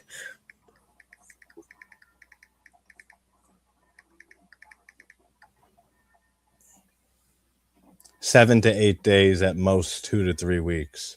It took. Nice. Film. Yeah, I mean, D'Amato did that with all his movies, basically. Of course, yeah, you're on a budget. Yeah. Same with like Roger Corman. Same with like Roger Corman, Charles Band. I mean, all the greats like that, the low budget kings. Oh yeah, Charles Band perfected that, in my opinion. Yeah. I gotta have Charlie on again. I was supposed to a while back, and then he had this the big chill and stuff. Then he had a delay with the next movie in his pulp noir line. Then I don't know what happened with that movie because they had some issues shooting it. Then they released some other movie, like a full moon one, recently. So I got to reach back out to Chris Alexander and talk to about. I need to check out the subspecies films. I need to check those out. I'm a huge fan. Ginja's been going through them. I gotta watch your subspecies reviews up to 3 because that's the last one I saw. I still haven't seen. No, I think I saw 4, and I didn't see the spin-off one and the 5th one. The spin-off is better than the 4th. So I do. Oh, you saw it already? The spin-off? What's it called again? Vampire Journals. Yeah, it was Vampire something. Okay. And the funny thing is, you've got. Well, no spoilers here. You'll have to watch my review. There you go. But it's funny because subspecies 1, 2, and 3, and 5 are all on Tubi. Subspecies 4 is not, but Vampire Journals is. Okay. That happens. You lose it and bring it back. Yeah, because Tubi has its own full moon page. That's what that pisses me off about Phantasm too, because 2 is the only one never streaming anywhere really. Yeah. The whole series you can find on every streaming platform. 1, 2, 1, 3, 4. Series is so unique because they're so many years apart. It's crazy. I know, that too. They really were. It's amazing that he was able to make the 5 movies, over the decade. Really great director. He's an amazing director. Everything that he's ever done, I adore. John Dies at the End is an underrated favorite of mine. I love that movie. Did he do that? Yeah, Bubba Hotep too. And then of course all the Phantasm movies. What's the other one he did that's pretty good? Probably my least favorite one. There was one other that he did that's not coming to mind. I like the shot of her. Yeah. Oh, you said Bubba Hotep. Yeah, Bubba Hotep. Yeah, that's a great one. There was another one though. Let me see now. It's going to drive me nuts. The worst part is you're going to say it, and we're all going to be like, "Oh yeah, of course." Yeah, exactly. Right. The altar servers and stuff like that with the Merle swinging it back and forth. I mean, there's like the I've done that. The thing, that's. I mean, that's what it is that there's so many. I mean, my whole life watching these movies and stuff. There was a few friends I had here and there to talk with that were big horror fans, but maybe one other that was almost as big or just as big as a horror and film fan as I was. But it wasn't until the internet came along and stuff that you were able to really talk to some other people and stuff about communities, the horror genre. Exactly. Then like now with doing the channel the last few years and us knowing each other and talking, and we all do the same thing. We talk these movies so much, and there's so much movies out there, so many movies, and there's so much shit to remember and stuff that is like it's like an encyclopedia that gets built into your mind, but then like you'll forget the dumbest shit at like the like dumbest time for no reason. And you'll be like, "What's this?" It's like, and it'll be like a favorite movie of yours too, and you'll be like, oh, what's this name? Like a character or an actor or something, and you'll blank and you'll be like, what the hell's going on? Yeah, what's going on here? Yeah. It's like there's so much shit. There's so many movies. And it's like I always love knowing the directors, the writers, and who worked on what movie and the connections and stuff. It's like a big web. So they show in these flashbacks Greta 3 years earlier, before she died, when she was having the fling with the father of the guy at the, in present day with the wife that just died. He got her pregnant and she ended up having a miscarriage. So she ended up losing the baby and then died. And then this 3 years went by, and then that's to present day where we've been at. So she they're all just reliving it in their minds. It's like, nope. So she lost his child, and he's the one, the father. He is Giacomo Stewart, Rossi Stewart, who's from Kill Baby Kill, and see, we were just talking about it. The other movie that he's The Night Evelyn came out. Another Bravo. Oh, The Night Evelyn came out of the grave. Yeah. him here with the older looking one with the mustache and stuff, which I didn't even notice it was him. And like I said, Kill Baby Kill is a favorite movie of mine, Right, because because he looks so different in that, and he's they're a so little young. older. Yeah, and they put it's only facial hair on. You know, yeah, the facial hair is what it is, and the 70s look and the hair, because he grew his hair out. There's the Hunchback. Yeah, points at him. He's like, "It's your fault." Yeah, and Kill Baby Kill, he's clean cut as a doctor character, and like, you know, comb over hair. That's totally different. And so I was watching this and I was saying, I know him. Like, why is it like escaping me? And then I looked it up and I said, oh, he's from Kill Baby Kill. I would never. Yeah, there they are, both together, father and son. Yeah. Yep. Father and son. Edgar Allan Poe and his dad. Yeah, it's a family history, right? It's a legacy. You see what I mean, though, guys? Like, with how many blends of different genres are thrown into this movie. This crazy. Like, I like it, but yeah, it's pretty bonkers. Yeah, it's a really wild movie. There's so much stuff. There's the Poe stuff. There's the surreal Gothic tone and feel to it. There's the Giallo aspects with all the kills, the over the top kills. Yeah. The gore is good. Then you got the ancient Incan ritual of bringing them back to life, and Frankenstein aspects, reanimator. Then you got like she's a ghost or some shit. It's like, damn, man. It's like, that's why it's fucking confusing as hell when you see. There he goes, going back here. They always go back. Yep. So he just saw, and I love that shot too, when he sees her real face again, and back to the eyes and on her face, that fast camera work. It's all faded out on purpose.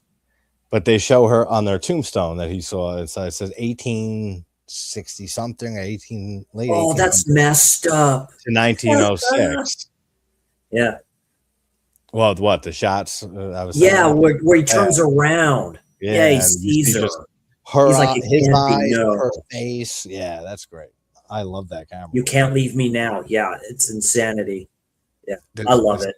The cinematography is really great in this movie, and the camera work is very great in this. And the score. Those are probably my leave me alone. Leave me alone. Kind of. I don't think she can leave there.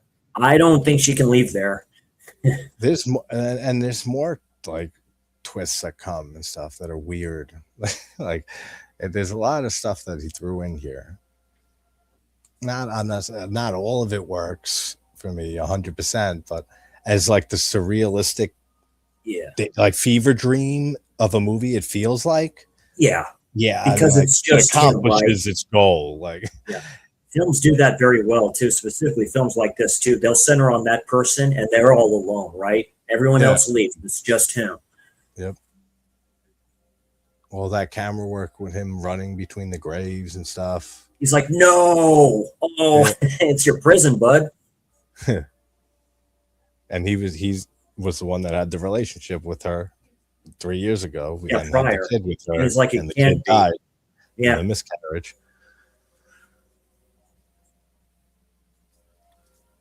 I love that look of her, though. That, like you said earlier, the whatever the cloak. This isn't really a revenge story. It kind of is, but it's not not his fault. Yeah, it is like a weird revenge tale too. I mean, like, there's so many tropes and different genres thrown in. Faces she's walking along as well, like, it's so creepy. Just right? I love her performance in this. And apparently, it was against her usual type of character. Because back in when she was known, I guess back in the 60s, 70s, she wasn't known for playing like a creepy or bad, villainous or anything like that. That's a creepy shot too, when she's in black and shit. The other one, that's Ava that comes back to life, his wife. Oh, he ends up in that fell from the building. And there it goes. Jumped to get away from her. So now she's alive again, I guess. It's like there's so many weird things going on. You shouldn't have gone back there, young man. Oh, that's a great shot. And yeah, what you said earlier, Ginja, Beastmaster Coscarelli. I just look back down on my phone. That's right. Yeah, yeah, sitting on the page. Beastmaster. That's the one I was thinking of. But yeah, I mean, and he did a few others, 2 others, Jim and the World's Greatest and Kenny and Company, both in '76 before Phantasm. I never saw those. And then Survival Quest he did in 1989. I don't think I saw that either. Yeah, Everything else though, everything Yeah, else he's gone. I have seen, and I just love Coscarelli. I've reached out to him. I never heard back. It's hard to get a hold of him. I should try again. I've reached the point that like I've all like the first round of people I would immediately try to get on and talk with. I either did and succeeded with it, or I reached out and never heard back and stuff, or try again at some point. So now it's like, who do I go to next? Like it's like kind of like having to dig a layer deeper and say, all right, let me try this first. Oh, I never thought of this one. Let me try this. So I'm gonna be starting to make like a new like list of people to reach out to. And if you guys have any ideas, like let me know, because I'm always looking for people to hit up. Susie said she'd come on again and do like a slasher countdown or talk about a movie or something. Susie Block from Horror in the High Desert. Cool. Oh, very nice. I know. Yeah, right. That'd be cool. Like doing like she's a big slasher fan, so she was. I know people have tried. Channels have tried. I would love for somebody to get Stephen Thrower on and talk to him, like because he's. You get that book on Fulci, man. He's a Fulci, like literally, like and Nightmare USA and those books like that is crazy. That's the thing. That's why I always mess with Greta. You see me in the chat and shit. Yeah. Every time she mentions something, I throw in a little bit. And I'll be like, "Oh, it's all right." She's typing to say when she's coming on. Like to give her some time, just to fuck with her a little bit. She knows I love her, but like she doesn't like podcasts and stuff. Is what she told me and stuff a while back, like 2 years ago, 3 years ago almost. But like we talk every now and then, and she'll private message me and shit. She's the sweetest person. But I've told her, and she said, once I decide, like once I say like I'll do it, I promise I'll do it, like a recording of some sort. I get it. Like, yeah.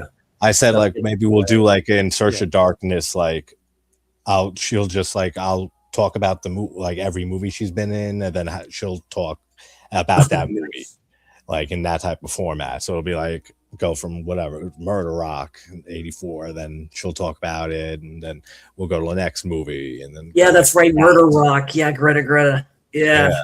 I love Murder Rock.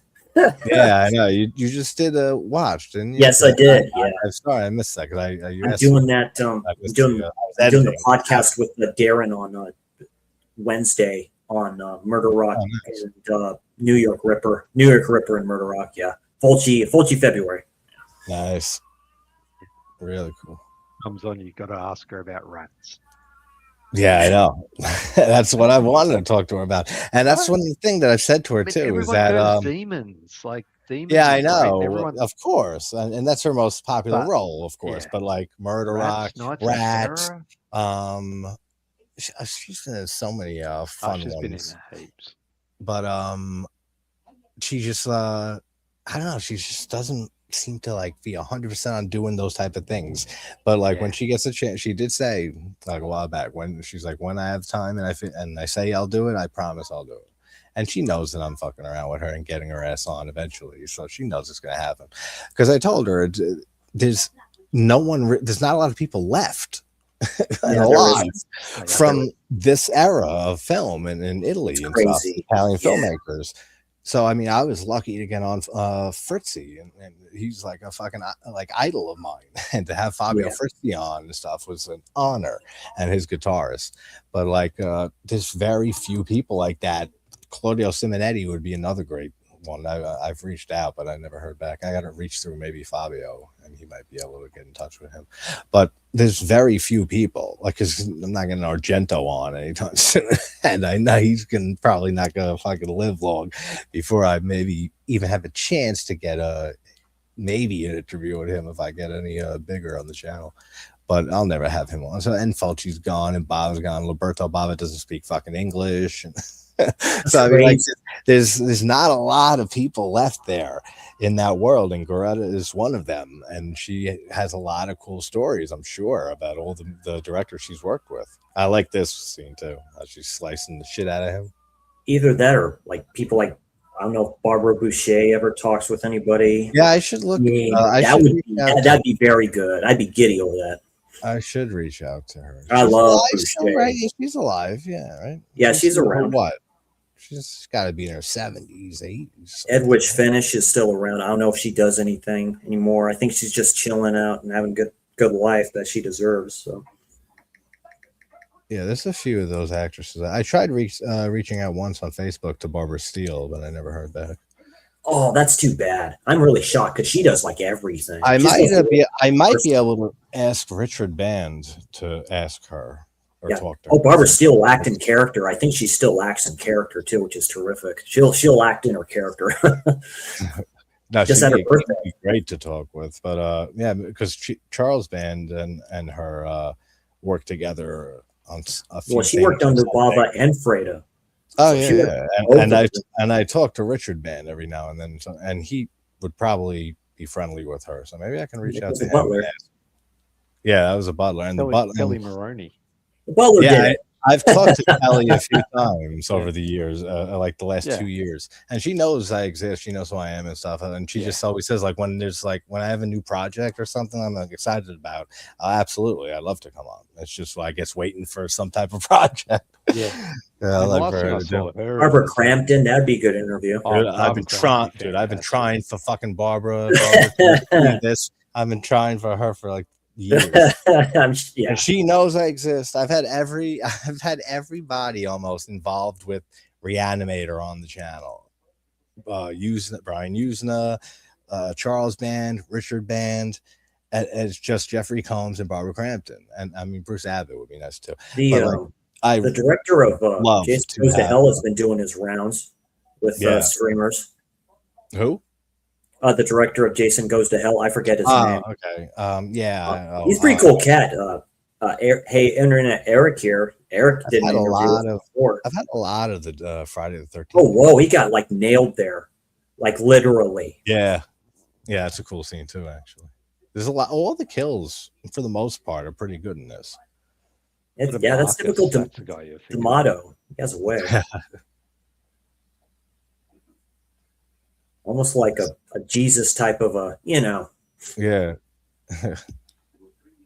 So this is when you get a little bit of exposition. This is a professor. He's talking about he knew the brother here. So now it flashes back to the brother with Greta. So the brother figured out, he was like a brilliant scientist trying to figure out how to also he tells the story back to life. Yep. And he brings his sister back to life. Oh, look at this guy. This scene is wild here. Coming up when when the brother puts the pendant around her neck. When you guys get to that. It's cursed, basically. Wild shit. So they had their weird incestual relationship, but I guess she didn't have the same feelings as much. And I really love this part of the score with the high-pitched woman singing. Yeah. But this shit with the cat here coming up.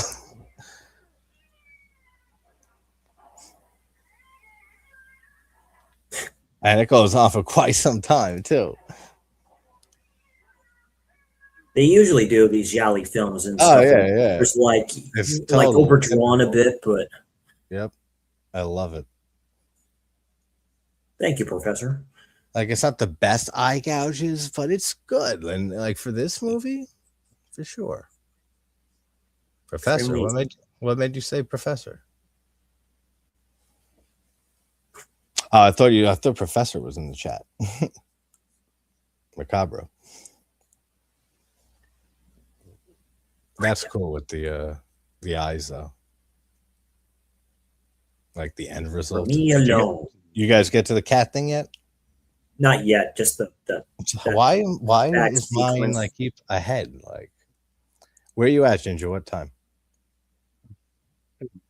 I'm at where the brother puts the necklace on her. Where are you, I'm Ginger? at an hour and 24, and it's the old dude in the library looking through books. Okay, that makes sense. See, the That's- time's different on my version on YouTube. It's an hour and 25 now. 25. No. Yeah, let me know when the girl. Oh, that's when the great. The flashback cat. Yeah, now Dude. when the flashback starts with the brother in like a minute or so. Yeah, that's You're a in the Siamese cat. Very dark Siamese cat. That's pretty Yeah, cat. I like the cat they use in this, Yeah.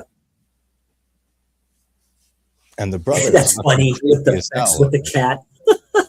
Yeah, no, I know. And I said it goes on for a while. What do you say, Ginge? Showing up. The brother's just showing up. Ah, okay, yeah. And she's got the Yeah. flowers in her hand. Yeah. But I was thinking about Yeah, that's people definitely that'd be Diamante. cool to Wow. interview. What? Say that again, Ginge?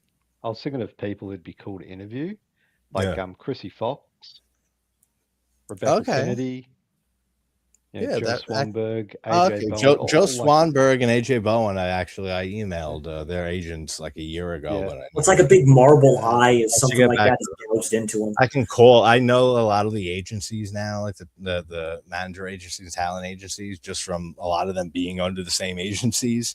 So from reaching out to them, so I know which ones. Like some of them, I even know some people there that I can call instead of emails and shit. So maybe I'll reach out again to them because I would like to have AJ Bowen and Swanberg on. Ty West, Yeah. great to have Ty on. West would be great. I mean, yeah, that would be a great one. He's done. Ari Aster. Yeah. I mean, that's the thing I always say to myself. Like, I mean, well, that's like huge. But then again, I mean, I've said that with everyone that I've had on, and then I kept getting bigger and bigger names. I mean, nothing's out of the realm of possibility. Well, that's a good flashback to modern times where she walks out and he walks in. Oh, wow. Look at that. Oh, yeah. I know what you're talking about. I'm a little behind where Ginger should be with the cat. Is that going on? Yeah. Yep. What do you think of that? Going on and going on and going on. Right. Like, dude, it's kind of like Fulci a little bit. Yeah, exactly. Oh, wow. It reminds me of actually Demonia, which I just did recently. It reminds me of House by the Cemetery with the stupid bat that they won't kill whatsoever. I love that scene, even though it's fucking ridiculous. Oh, film it. With Bob and shit. Ridiculous. Bob. The maid. What are you up to, Cal, if you're still here? What do you like? You working on anything? You doing any streams coming up? If not, let's do something. Let me know. We got to do something soon. 1885 to 1909. Yeah, right. And I love that the corpse like that he finds here. Yeah, he finds it in the tomb. There's a lot. Yeah, there's a lot of cool corpse effects in this movie, or like the look on her face, like her real face, and same with the wife Ava that came back to life, like briefly, and then I don't think we see her again. The night Ava came out of the grave. Yeah. Well, that's what made me, throw on that movie, and then I got distracted. But it made me throw it on because of these two films are very similar to each other. They are. Yeah, because are they? Yeah. Except the ending to Evelyn is a trip. Yeah, that's all I'm going to say. I love that film. But I'll probably throw that on after we end this because I've been here we go all day and yesterday, Italian mood. Open the tomb of that strange girl. Here we go. This detective has no idea what the fuck to make of anything that's happened. Just like I know you like watching it for the first time. Anyone seeing it for the first watch. This guy's like, I don't know if I'll ever figure out this case. Yeah, and then she turns around and guess who it is? Yeah. It's a curse. Oh, there we go. Oh, that's a great shot. Well, at the end, you're probably at the end shot, Chris. Right? Yeah, that's a great shot. And what do you say, Ginge? Plays that the officer, the detective there. Reminds me of the guy that played Stavros in Game of Thrones. I never got into Game of Thrones. For some reason, I watched like 3 episodes back in the day. I love the novels. But I But I prefer mean, two I do seasons. love everything that George R.R. Martin did for Elden Ring, the video game, because I mean, he Oh wrote yeah, all he the was lore part of that a lot. and You can everything. tell. Yeah, he wrote all the lore for Elden Ring. And so that last shot there, I don't know what the fuck to make of that. I don't know what to make of that either. That's his wife. I mean, the detective called. The death smiles on a scene murderer. earlier, It's like and everyone's she said, guilty of something. yeah, but like earlier, there's like one scene where he refers to her as the what And as the his animals wife. of the film But you refer don't to see the little her. zoo of Rome. Now So- she shows her face at the end, and it's the same. It's Greta, like it's the dead chick again. Like I don't know what that means. Besides that, what do you guys think? Chris, we'll start with you. What do you think of this? I'm definitely going to watch this again.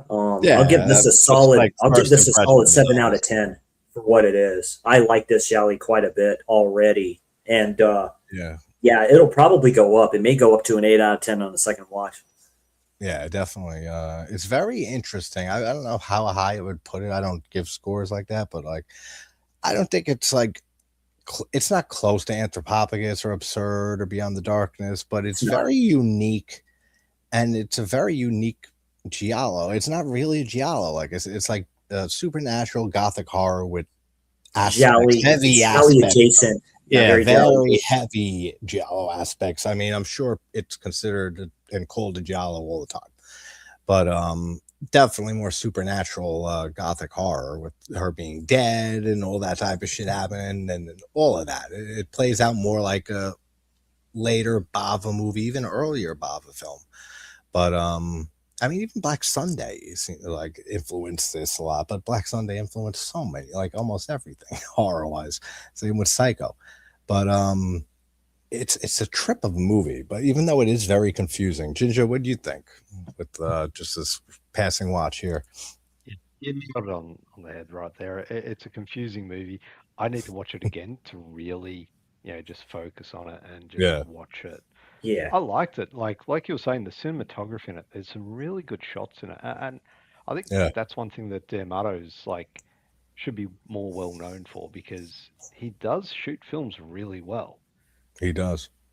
And I liked a lot of the effects in this look really good, like that end final scene with the cat and the clawed eye. And yeah, it's wild, right? Yeah, it's like a big marble eye in there. Yeah, exactly. Like it's not. It's like completely over the top. Yeah, of course. But it looks good, and it looks like it suits the type of film. Exactly. It's not a Giallo film though. Like no. It's a supernatural Giallo. Mm-hmm. I get Absolutely. that, and I get it's probably linked to Giallo because it's Italian, right? Like that's. I mean, I mean, everything about the movie is so fucking surreal. It's the best word to describe it. I mean, it's very heavily like, I feel like it's like Lisa and the Devil by Bava, and I said Kill Baby Kill. Oh, love Lisa and the Devil. Yeah, Lisa and the Devil's a top movie of mine too. I love that movie. It's a masterpiece. Same type of surreal Gothic horror in that we have in this. And that was actually the year after this. Lisa and the Devil. That was 74, I think. 73 or 74. You know how it is with the Italian years, especially. But actually, two other names that this movie had. Well, the Italian title, let's try this. Let's try this shit. La morte sorriso all'assassino. That's the Italian name. And then it was also called Death Smiles at Murder. Death Smiles at Murder. That's actually kind of better. Instead of Death Smiles on a Murderer. I don't know. I like Death Smiles on a Murderer. Usually, I always say there's out of all those alternate names with foreign movies, especially the Italian flicks and like some Spanish movies too. There's always one name that I love and I don't like any of the other alternate names. There's very few movies that I like two names for them. I mean, Twitch of the Death Nerve is the greatest name for a horror movie. I say it all the time, but A Bay of Blood is good too. That's close. and there's maybe 1 or 2 other movies that are So close. your vice is a locked room, and only I have the key. It's like That's what up there too with titles too. All the Giallo films had such great titles. I mean, I miss titles like that for movies. Just like real like long titles and like just interesting names, and they relate to the movie in some way and the mystery, and without giving anything away really. But those It's titles, you hear those titles and you're like, oh, what the hell's it about? Like, I need to watch this because they draw you in just on the title alone. Exactly. Yeah, That's one thing I'm sure that's how it was with the novels back in the day. That's where the name came from for Yellow, was the spine of the mystery thrillers in Italy, Giallos, and same thing. It would be those type of names and titles for the books. It was kind of like, I kind of look at Giallo films like Agatha Christie mystery thrillers, but like a lot more sexualized, a lot more violent, a lot more horrific, and in some cases supernatural. But yeah, this is a decent, interesting, not even decent, very good. I think I really enjoy this one. Early, or at least earlier than the 3 big ones that Joe D'Amato is most known for. I really do enjoy this. So this has entered my roster of rotation for Italian movies. But yeah, thanks for joining, guys. This was fun watching this again. Yeah, absolutely. Yeah, this was a blast. First time watch. Definitely more of like it's a great platform for these. Yeah, it was cool seeing you guys and hearing your guys' first reactions. But I would definitely advise watching it again, for sure, and getting the full experience. Yeah, because it was so like your version was different to the one Chris was watching. Chris was different. Yeah, I still don't know what the fuck the versions are. I don't know what the differences are. Like, it's weird. And then when I went to switch to the other version, the same thing. Yeah, I think it was just like the minutes were chronological order. That's what I was thinking. That maybe like one was like a broadcast edit, maybe on YouTube. It's like a broadcast edit, and there's I'd be surprised. Like Tubi does the same thing. They'll have like different versions of the same film.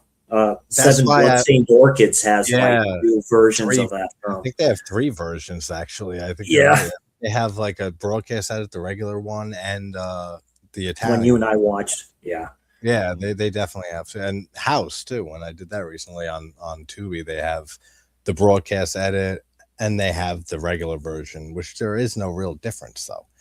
Yeah, broadcast edit just means that it was ripped from like an old, run of the show on Italian television or some other country, and it doesn't necessarily mean censored. So I don't think it's shown like late night where nobody would be watching. So it's like you can get away with it. But all right, before we go, what's going on your guys' channel, Chris, and then Ginja? Go in that order. What do you have to, Chris?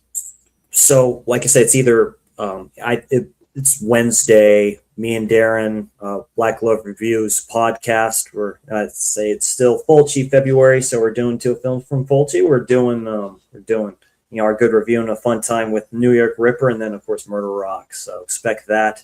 Then Thursday we're going to be on Jay Reel's channel, me and Darren and him, talking more of the 50 best horror directors according to IMDb. So we'll add some names definitely to that.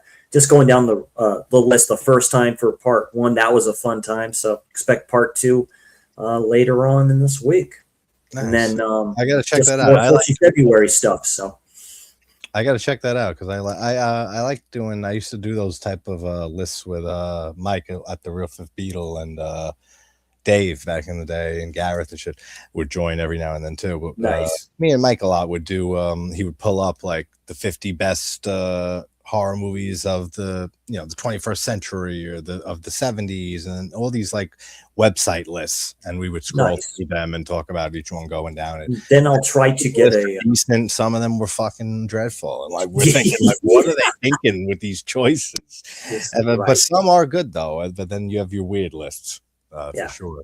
Also, I'm going to try to get one more thing. I'm just going to try to get the Giallo show and tell in. It's the last of that Giallo Essentials set. That'll probably be the last one that Arrow releases. Those are all the ones that have Neves Navarro. So I'm going to try to get that film in. Death Walks at Midnight.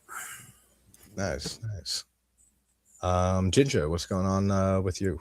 I know you got Subspecies still going. Species Franchise Friday, that's going on. I'll probably announce on a poll what I'll do for the next one, or give people the option to vote for it. I've got a couple. One's going to be really interesting. I don't want to spoil it, but I'll release it after this Friday's Franchise Friday.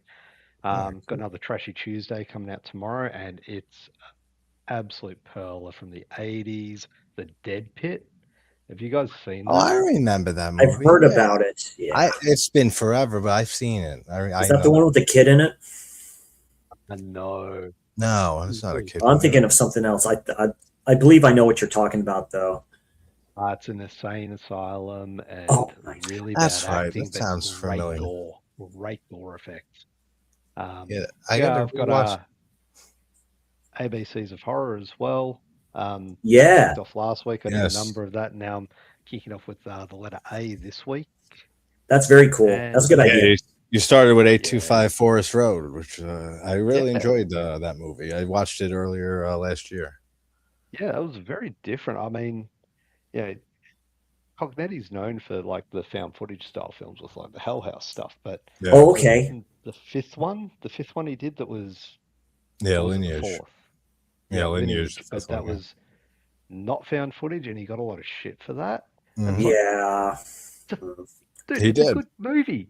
Yeah, it was a good movie. That's what I said on my review. Like Blair Witch 2: Book of Shadows. People like to shit on that. But. Yeah, for my review on Lineage, I had somebody posted on it saying like it seems like the only people giving it saying it's not terrible are people that know Stephen Cognetti or people that had him on their channel.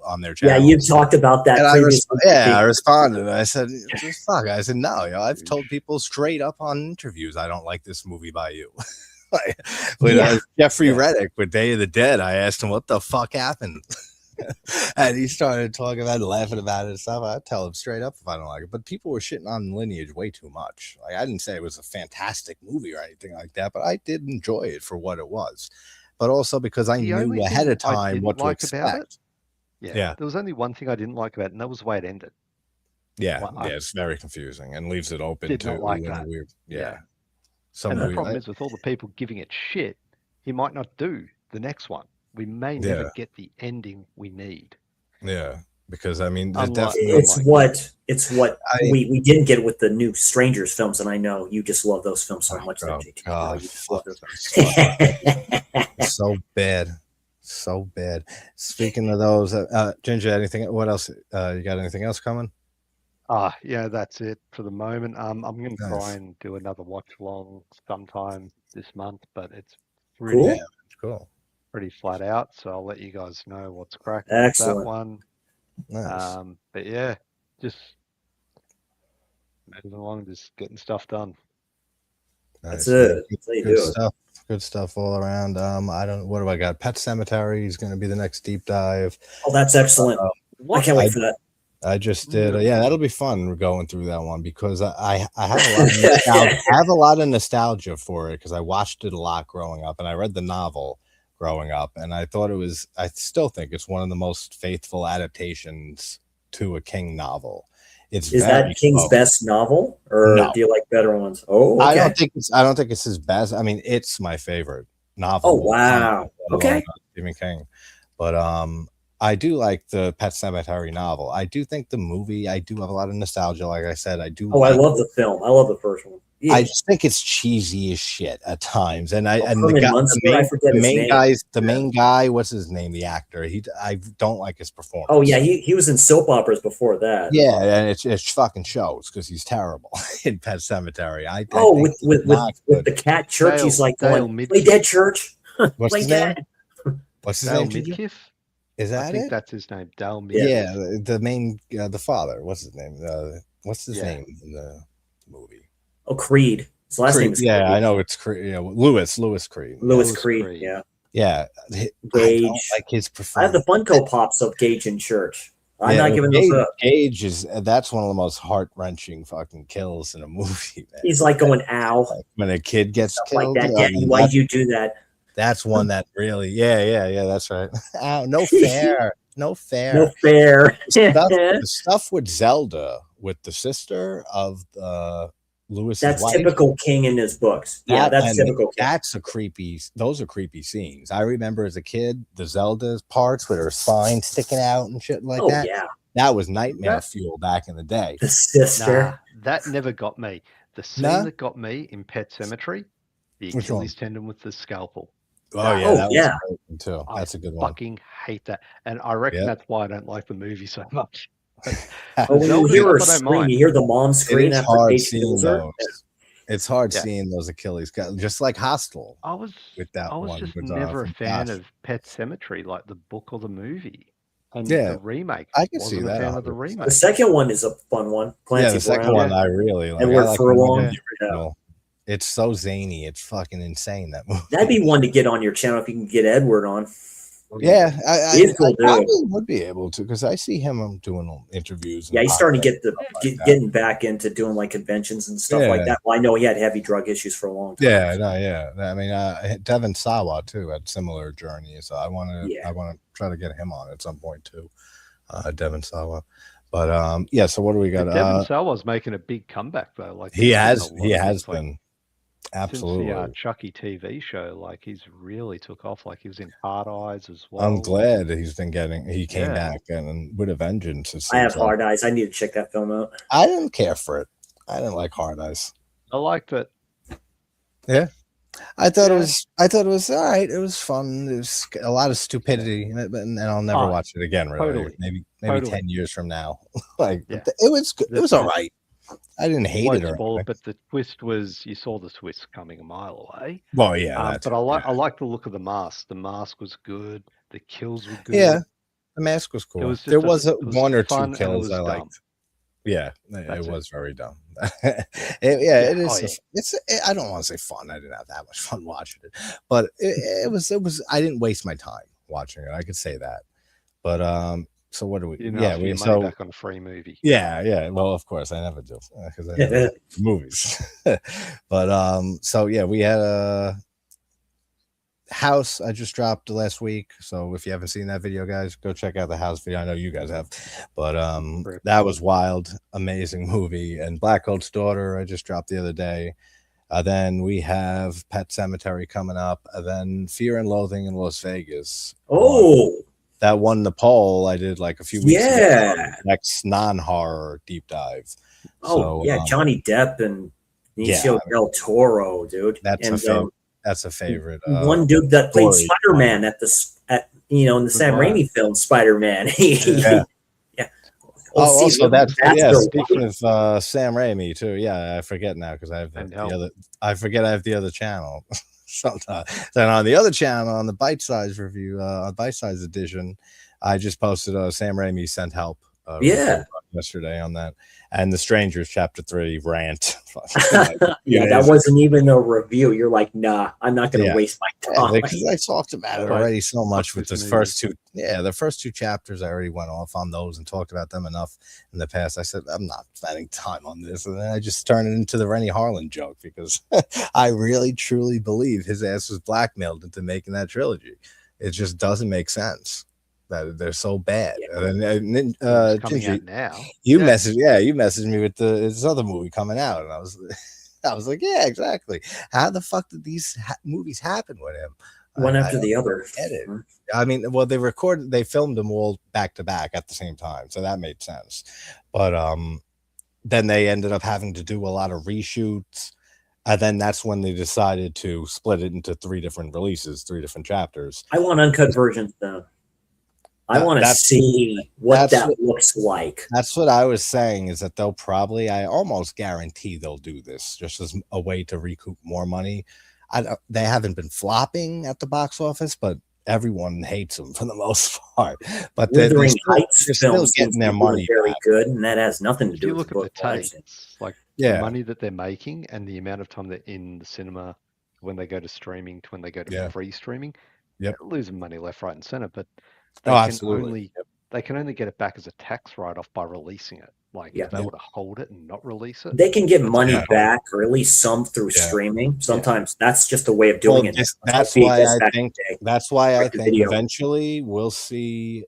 And this the only reason this won't happen is if no one asks for it, which probably no one will ask for it. But if they want to push it and try to make more money off this trilogy, I guarantee you're going to see a definitive edition where it combines all 3 chapters and it Right, it makes it some one of the film? padding out. And yeah, exactly. It makes it one Bro. film, maybe like a 2-hour Honestly, film or something like that, which I would Jesus. never hoping fucking no watch. No one asked for They that. should do that with the Hopefully no one original asked for it, so too. we just Well, To leave do it. like an extended version of the Strangers and add Strangers Pray at Night, make it one film. Yeah, no, I wouldn't like that though, because I love both of They those should just- movies. I love both of those I too. don't love the original Strangers. I really like the original Strangers. I- I love Pray at Night. I love Pray at Night. Oh yeah. That's my favorite I'm one. the opposite. I love the original Strangers. I don't mind the Pray at Night one. It's Probably because great. it's more campy slasher trope it's type just of a totally film. different feels to them. They're just And the music I is can't leave. insanely Yeah, the music is fucking fantastic. The whole soundtrack to the Pray at Night is original great. It's so tense and creepy. That's exactly where it excels. Yeah, Liv Tyler. Yeah. That's probably her best role. Yeah. The suspension, the tension, it's so excellently done in that movie, and it's off the charts. You can cut it with a knife, the tension in some scenes in that movie. The fact that they tried to copy that in the remake, where there's no I need know. for it. Try doing like the it's almost same shot for shot, story except for the ending. And yeah, that's basically what it was. Did I like the first? Did I like chapter 1? Yes, but did I feel the need that they had to do it? No. It's just I mean, cash grab completely. It's like okay, yeah. Because like you said, I mean, chapter 2 was up with that. with the boar, right? That CGI boar. Oh, that was a CGI. Oh, okay. Yeah, I know that turned a lot of people off. They might have used a real boar for some shots. I don't know. I'm sure they did, but there was like from Gladiator 2 with the CGI monkeys and stuff, for what I hear. So it's terrible, that whole franchise. But all right, guys, thank you again for joining. Phil, of course. Cal, everybody in the chat who's been here and is not anymore. Thanks for watching, hanging out, and yeah. All right, guys, have a great night. And I will talk to you soon. Guys. See you on Disneyland.